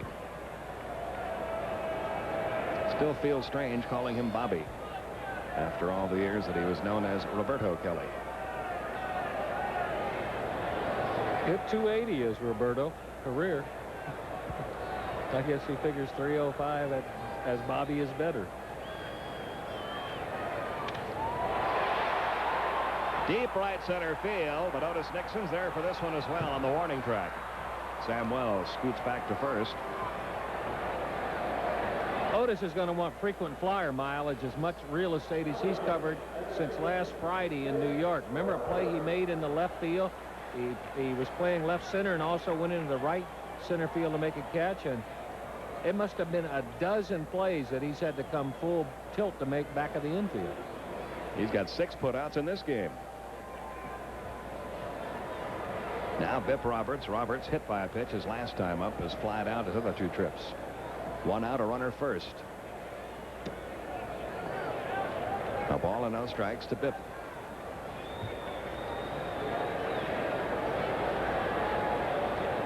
Milt Hill is up now in the bullpen for Cincinnati.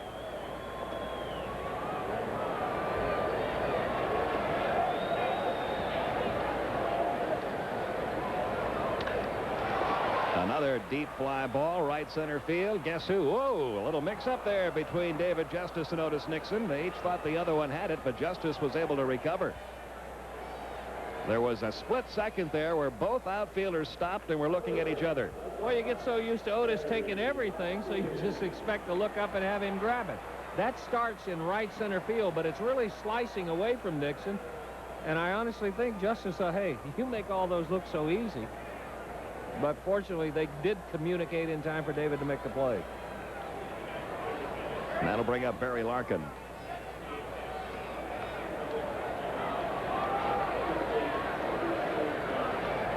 Paid attendance tonight, 28,229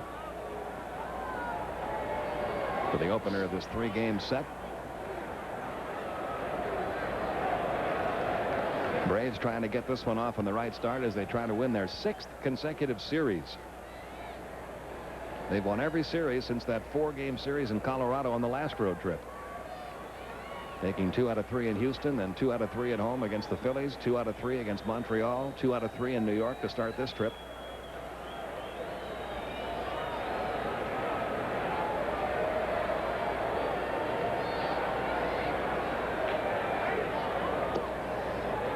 Ball 1, the count on Larkin.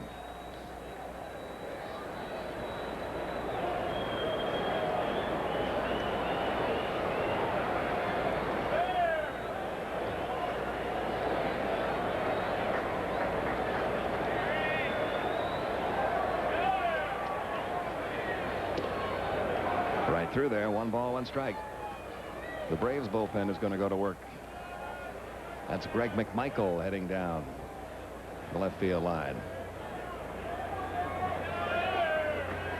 It looks like he's going to be joined by Kent Merker.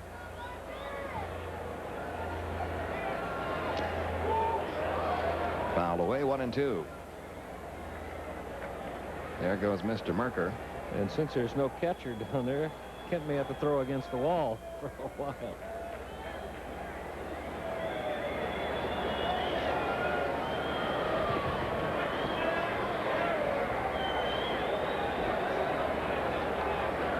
Here's the 1-2 in the way. Fly ball to right. David Justice coming in and toward the line. And that'll do it for the Reds in the 7th. The leadoff single doesn't hurt. The runner is stranded at first. We go to the 8th inning. Still 2-0 Atlanta.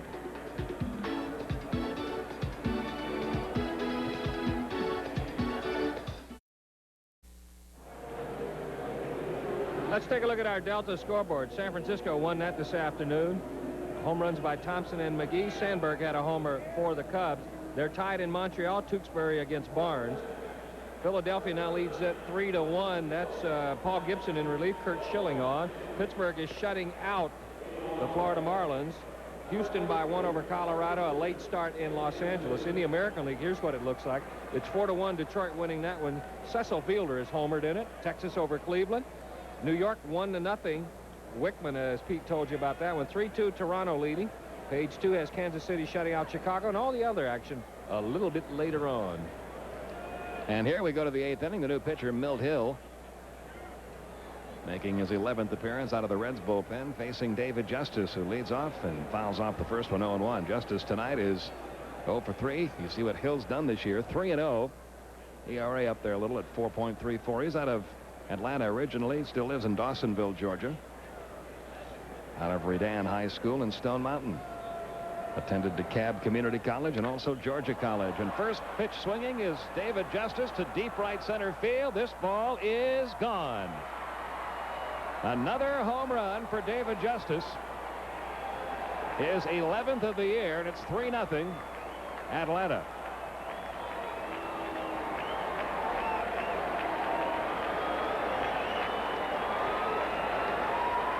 Home run number 11, RBI number 31 for David Justice. Take a look at the swing from this angle. He really gets some extension. Weight stays back, pulls his hands through, and hits that to the deepest part. And you know David has to enjoy hitting here. Grew up right across the river. I'm sure has a lot of family and friends here. And now Brian Hunter steps in, taking a ball upstairs. Brian 1 for 3 tonight. 3-0 Atlanta. That's a big run. Good fastball. 1 ball, 1 strike.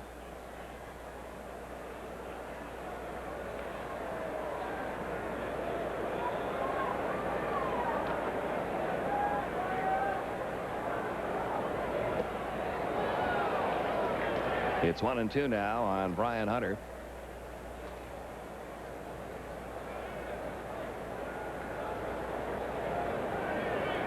Brian still wears that wrap around his left wrist, but it really hasn't bothered him at all since getting off the disabled list.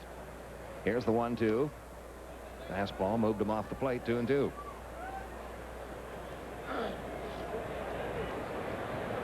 There's been more of that in this one game than I can remember in any other dozen games this year. That's good pitching. And then you come outside with the pitch. You get a ground ball to short. Close play at first, but in time. Hunter retired. 1 gone. And now Damon Berryhill will hit for the first time.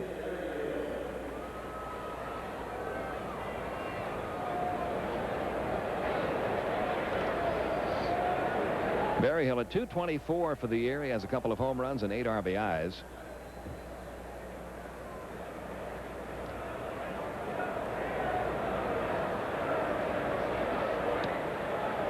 Taking a strike in the outside corner. 0-1.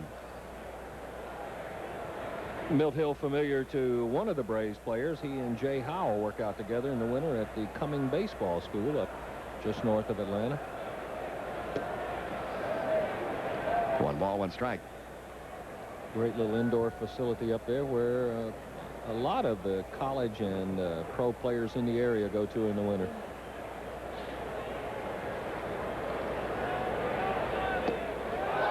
The bat goes flying over the Cincinnati dugout.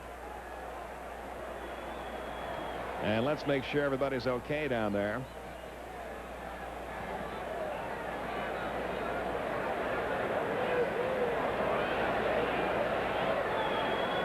Fortunately, I think it was down low. Unfortunately, Pete, somebody got hit. Looked like, watch the bat come out of his hand. He's fooled. And it bounces right over the top. Take a look from this angle, and you'll see it just go right over the top of the dugout. And looks like it hit a lady right on the side of her leg down there. Take a look from this angle, and just watch the bat cartwheel in there. It just barely clears the dugout. Bounces. And looked like it hit the lady right in the side of the leg. But I think she's okay. Well, she's on her feet walking upstairs, so that's a good sign. Here's the 1-2 now to Berryhill. It's low and inside. 2-2. I think sometimes fans boo when they ask for the bat back, but players, it takes them a while to get a bat that they're comfortable with. Every one of them is willing to trade that person. Nobody tries to do that, so they're trying to make everybody happy, but it's, as you can see, that bat's had some work done on it. And they did give that lady a bat from the Braves dugout as Berryhill goes down and strikes. First strikeout for Hill, out number 2 here in the top half of the 8th inning. And here comes Mark Lemke. Lemke had that bunt an inning ago that Ayala fielded and threw wildly to first, which really set up the scoring in the inning. Braves wound up scoring 2 unearned runs off Ayala. 2 innings, 1 hit, 2 runs, none earned. He walked 2 and didn't strike out anyone. Yeah, if he doesn't make that error, you figure that what's going to happen is you're going to have a runner at second and Glavine, the pitcher, hitting, and you take your chances with a pitcher, so chances are you would have had Nixon hitting with a runner at second and 2 outs. That misses away. 1 ball, 1 strike. Greg McMichael's been warming up out in the Braves bullpen throughout this inning, and now Deion Sanders has come out to the on-deck circle, so we may get a new pitcher in there for Atlanta when we get to the 8th inning. Lemke drills this one to right center field. It's going to fall in for a base hit. Over to field it is Kelly, and he'll hold Lemke to a single, and that'll get Deion up in the inning as a pinch hitter for Tom Glavine. And you were talking during the break between the bottom of the 7th and the top of the 8th, Don, that you felt maybe it was time to make a move with Glavine in this game. Yeah, I think so. As an old starting pitcher, nobody ever wants to come out of there, and you never want to say that a guy should come out. But Tom's changeup was getting up. I think he has struggled with his command all night long, and the Reds were starting to get sure, crisper cuts. They weren't as off balance as they were early in the ballgame, and I think that's one of the things you look for Tom Glavine. Sanders at 243 for the year with a homer and 5 runs driven in. And it's 0-1 on Deion. I've always felt, too, if you've got so much, we've talked before about pitchers don't get to make many decisions anymore. We've already figured out that almost every manager wants a 6 or 7 inning pitcher. Well, Glavine has given you a chance to win it with a little effort. Here's the 1-strike delivery, sharply hit by Biff Roberts into right center field. Lemke heads for third. Deion heads for second and slides in there safely. So a pinch hit double for Deion Sanders, putting runners at second and third. Ball's hit hard. It's a play that Biff Roberts will tell you he'll make 9 times out of 10. Tries to go down to his knees a little too quick. Olays it, and it skips right on by. So the Braves looking at a chance here to maybe add a little more insurance. How many times do you see a ground ball hard hit as it was that just gets by the second baseman that winds up being a double? Not very often. So they're at second and third with 2 outs for Otis Nixon. Nixon 1 for 3, had a single to open up the ball game. Left-hander Kevin Wickander is in the bullpen now for Cincinnati. Base hit, right center field, in to score. Mark Lemke rounding third. Deion Sanders, he will score. 2 more runs are in, and that makes it 5-0. RBIs number 13 and 14 for Otis Nixon.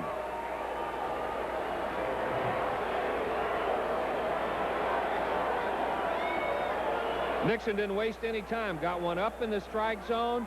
Did what he does so well. Didn't try to pull it. Served it into center field. 2 more RBIs for him. That gives him 14 for the year and a big cushion for the Braves. This game was scoreless through 6 innings, and now it's a 5-0 Atlanta lead.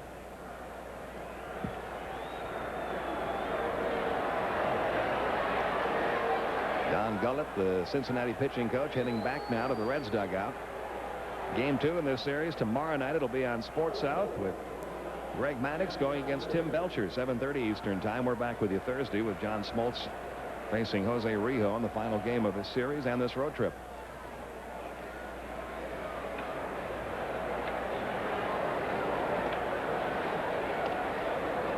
That's low and away, ball 1. Otis Nixon a little ahead of his pace of a year ago. He got RBI number 14 last year on the 1st of August. Say, there was a stretch there where if Otis wasn't driving runs home, the Braves weren't going to win. Remember that stretch where Gant and Pendleton weren't able to produce? Otis picked up the slack. Some key RBIs in late April. And a couple of key RBIs tonight to break this one wide open. The 1-0 on the way to Blauser, and there's a strike in the outside corner. It's even now, 1 ball, 1 strike. Giants won their game today over the Cubs 5-4, so the Braves trying to stay within 4 games of the red-hot San Francisco Giants, who will be in Atlanta this weekend. And by the way, that series is sold out.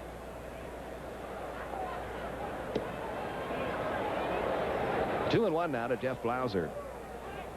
Pete, if you track Blauser over the years, one of the things you notice is he would strike out a lot, and his walks total would be a lot less than his strikeouts. Right now, with 2 walks tonight, he's got 26 base on balls and only 25 strikeouts. Much more selective as a hitter. The walks are going up and the strikeouts are coming down. We did a pregame radio show with Jeff tonight, and just to show you that ball players aren't superstitious, whenever we ask him a question about the consistent and hot start that he's off to this year, he knocked on the wooden dugout bench while answering. Nah, baseball players are not superstitious. Neither are golfers. Here's the 2-2. On the ground, sharply hit the seam and curls into foul territory, but that's a fair ball. Heading around to third is Otis Nixon. They're going to hold him up there. Blauser winds up at second with a double. That ball looked like it was rolling downhill as it headed down the third base line. And this inning has exploded on the new Reds manager, Davey Johnson. These aren't the Braves he remembers. And you hear that the reception for the new skipper, no reflection really on him, as much as it is a reflection of Tony Perez's popularity. Not very good here tonight. You can see there, Sabo was waiting for that ball to bounce up. He was primed to catch a big high chopper. But when it hit the back edge of that seam, he had no chance. That's a break for Blauser. And Milt Hill experiences a short night here as Kevin Wickander becomes the fourth pitcher of the night for the Cincinnati Reds. And a tough welcome back for Davey Johnson. We'll be back.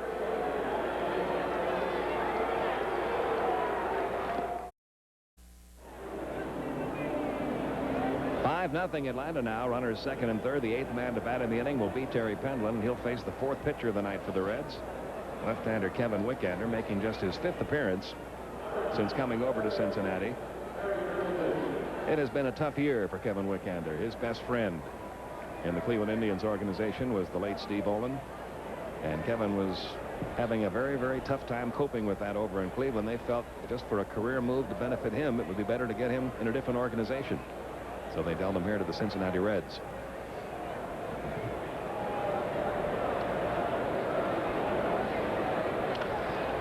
On a play by Pendleton, 1 ball, 1 strike. Following true to form here, too, Pete. Last year in the American League, nobody had a tougher time with first batters than did Kevin Wickander. And he only threw strikes about a third of the time on the first pitch. So control has been the thing that's kept him from being as good as everybody thinks he can be. Another line drive foul up into the seats. It's 1-2 now in Pendleton. 2 singles and 3 official trips tonight. He also has a sac fly. Batting average slowly rising up to .215 now.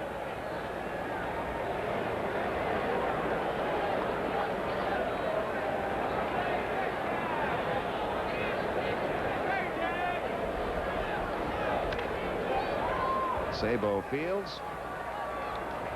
And that'll do it for the Braves in the 8th. But Atlanta breaking this one wide open with 3 runs in the top half of the 8th inning. 5-0 as we go to the bottom half.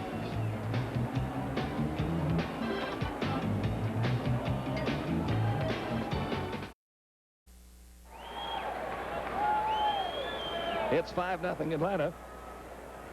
Tom Glavine's string of consecutive scoreless innings. Now it's 16. Greg McMichael in out of the Atlanta bullpen for the 16th time this year. 1-2 ERA right at 3.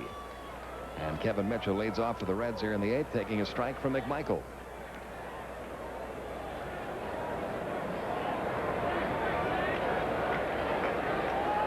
"22 strikeouts in 24 innings, only 8 walks issued." It's 1-1.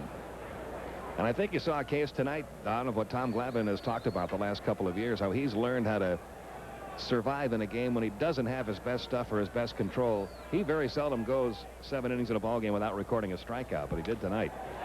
That's to left field. Ron Gant on the run, puts it away, 1 down. Pete, that's maturing as a pitcher. Red Adams used to call it bumming your way through a ball game. He used to say anybody can win with great stuff, but only a good pitcher knows how to come out there and do damage control, keep your team in the ball game. I think you're fortunate if you can go out there and pitch a shutout like he's done for 7 innings, but still to give your team a chance to win. That's learning to pitch. 7 innings for Glavine tonight, 5 hits, no runs, 3 walks, no strikeouts. See, I think he has developed a feel for pitching, and that's what you're saying there, a feel for the game. Each game is going to be different. Each day you warm up is going to be different. Some pitchers never develop the feel for it. In the air to right.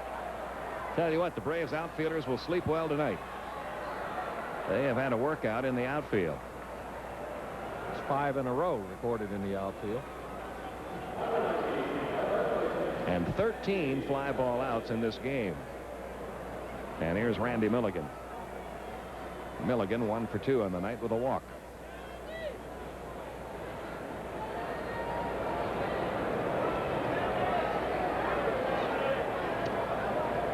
Breaking ball for a strike, 0-1.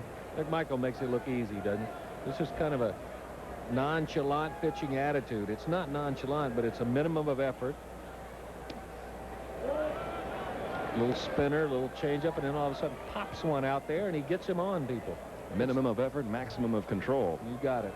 0-2, the count on Milligan. A ball and 2 strikes.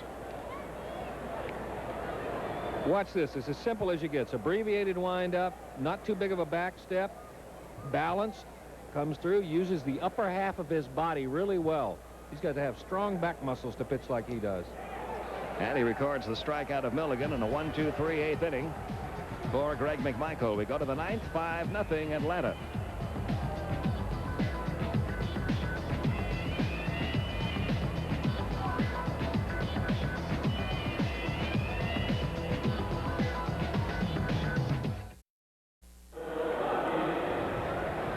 Nothing Atlanta as we go to the 9th inning. A new left fielder for Cincinnati here in the top of the 9th. Jacob Brumfield taking over for Kevin Mitchell. Ron Gant leads off against Wickander and takes it low and inside for a ball. Ron, one more chance to extend his hitting streak.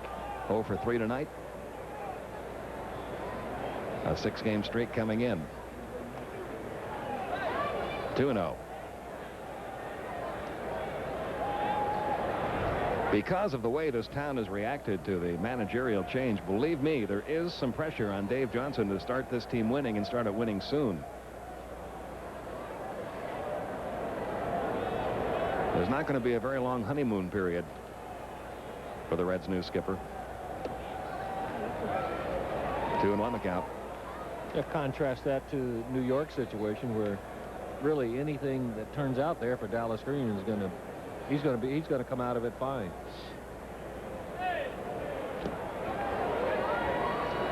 And there may be even more pressure on the Reds general manager Jim Bowden for this team to start winning soon.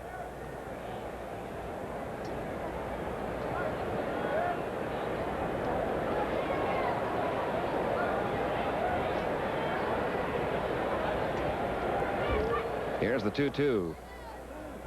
Missing low and inside, 3-2.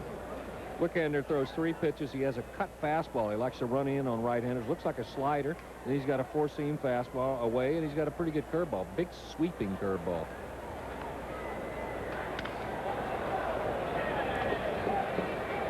Still a full count, 3-2.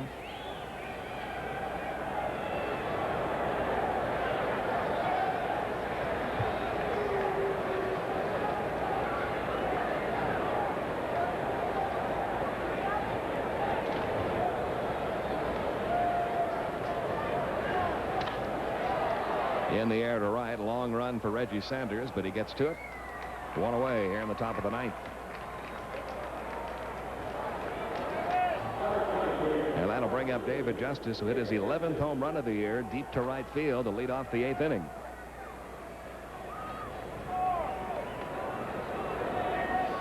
And now we've got plate umpire Wally Bell accompanying Dave Johnson out to the mound. Let's see if Wickander's all right.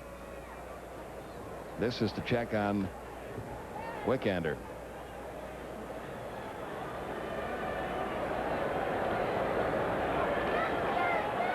And Jim Quick, or I should say Wally Bell, indicating to Bobby Cox that will not count as a visit. I didn't notice anything in his delivery that looked like it was acting up, but he was fiddling with the back of his left shoulder.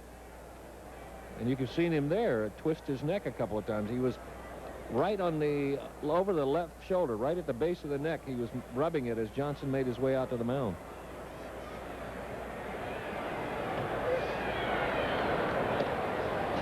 Called strike 1 to Justice, 0-1.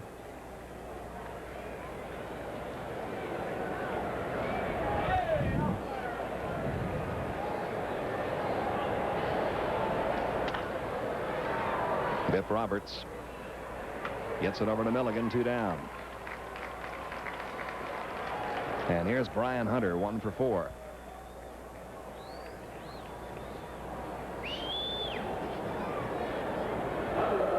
Due up in the Reds' half of the 9th inning will be the lower third of their order. Reggie Sanders, Joe Oliver. And then the pitcher's spot. Braves pitching staff trying for its 7th shutout of the year.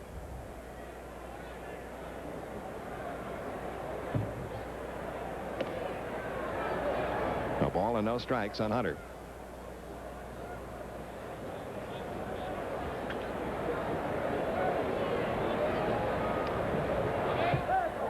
It's even, 1 ball, 1 strike. Rafael Belliard is loosened up down in the Atlanta bullpen. He'll come in at shortstop when we go to the bottom half of the 9th inning.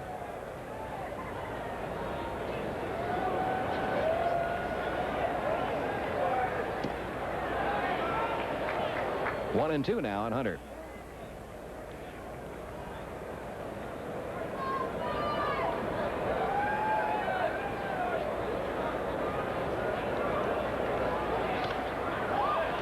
This might stay in play for Milligan over near the Reds dugout. It does, and Wickander has a 1-2-3 inning. We go to the bottom half of the 9th. Atlanta breaking it open late. It's 5-0 Braves.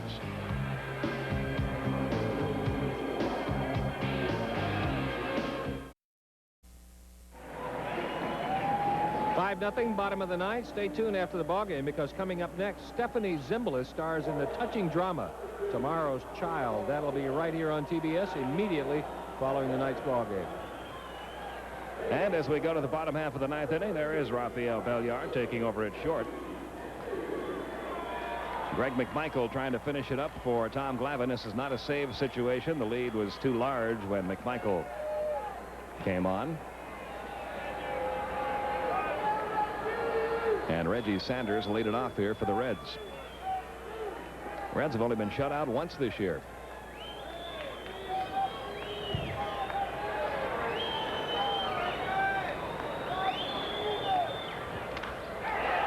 Another deep fly ball, deep left field. This time Gant can't come up with it. And Reggie Sanders aboard to lead off the bottom of the 9th.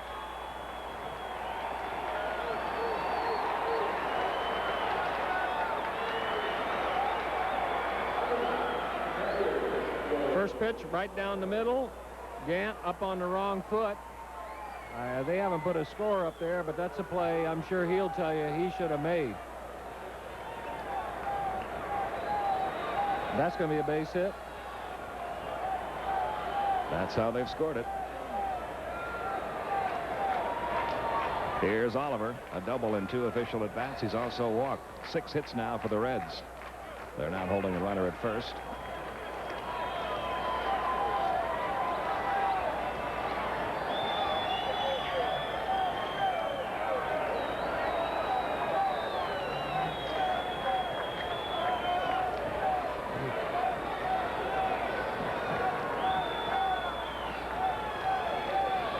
The 1-0 to Oliver. Missing high and away, 2-0. Mike Stanton heading down to the Braves bullpen.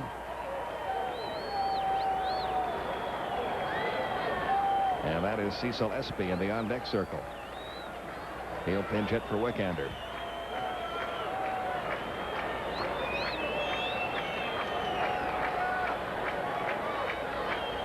Runner going, 2-0 pitch, ripped foul. Oh, that almost got Francisco Cabrera.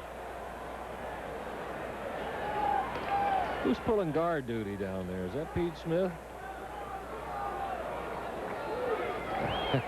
Yeah. Pete better get a mask. Here it looks. Couldn't get through that one. 2-1 now to Oliver.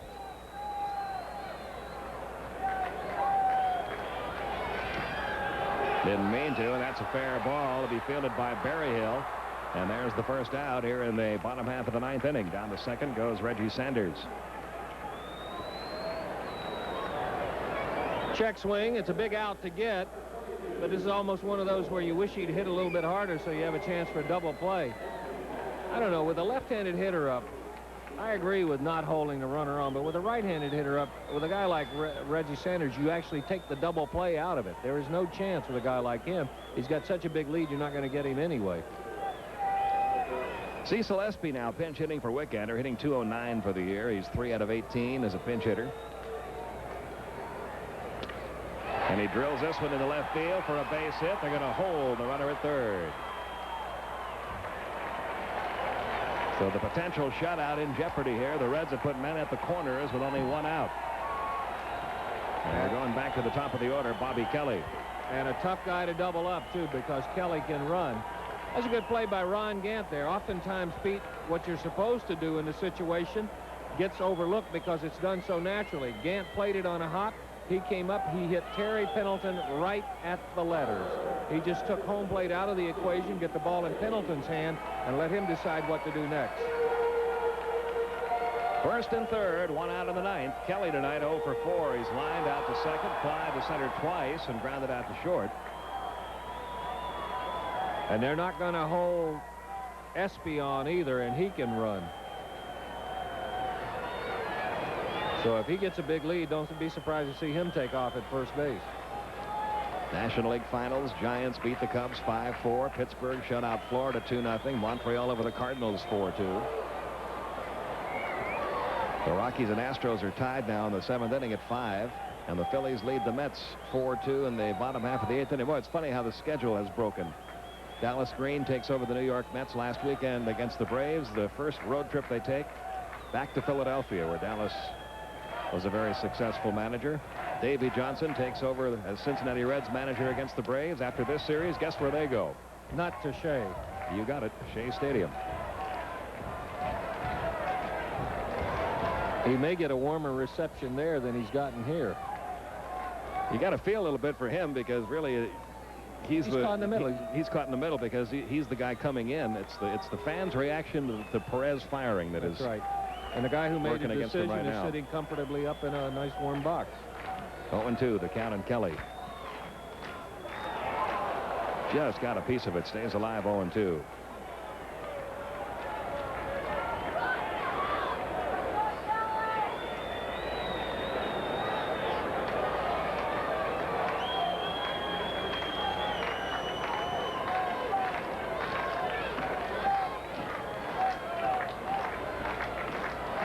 He's shown you that he'll swing at that breaking ball. Put him one a little bit further outside and see how far he'll go out after it. Or just blow it by him upstairs and away. Big strikeout for McMichael, his second of the game. And now a chance to still record the shutout. 3 straight breaking balls in a good spot. Barry Hill wants it up and away. Kelly had to have breaking ball on his mind. You could see that swing was tardy. He thought he had himself a hanging curveball to hit. So now it's all up to Pip Roberts. Roberts 0 for 3. First and third, 2 outs in the 9th. 0-1, the count on Roberts. McMichaels gets so excited, doesn't he? Unnerved. He never, unflappable young kid. Never changes expression. It's fun to watch a young man like him have success. If he's able to get Roberts out here, you might see just a semblance of a smile. 1 ball, 1 strike.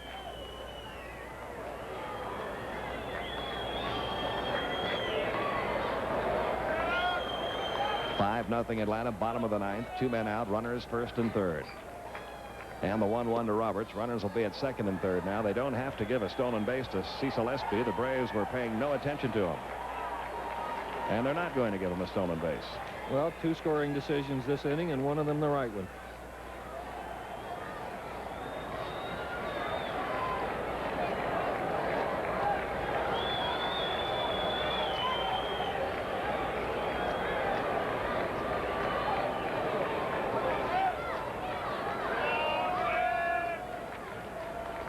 Here's the 2-1 to Roberts. And it's even now, 2-2.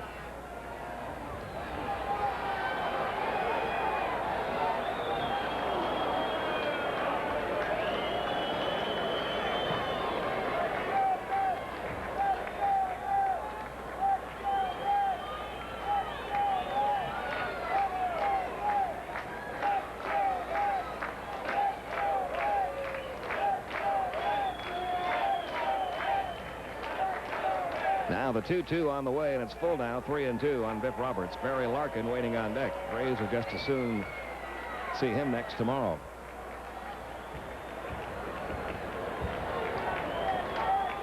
I have a feeling if Greg McMichael doesn't get him out, he's not going to face Barry Larkin.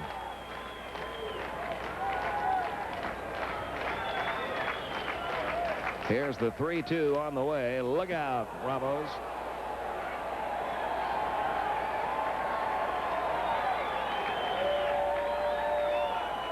Greg Olson, Clarence Jones, Jeff Blauser. Just when Olson thought he had the rest of the night off. Trying to find where that ball hit. Didn't miss by much, fellas.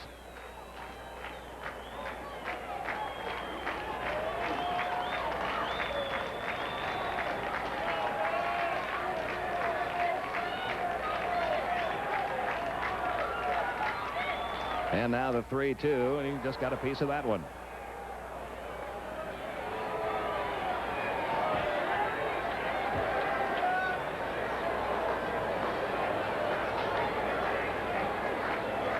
Otis Nixon watches all the swings.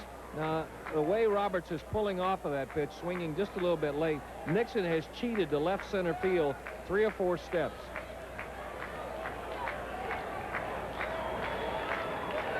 Again, the 3-2, little chopper toward third. Terry Pendleton has it on to first in time, and McMichael combines with Tom Glavine to shut out the Cincinnati Reds and spoil the Cincinnati managerial debut of Dave Johnson. 5-0, Atlanta wins it. And we'll have the wrap-up right after this.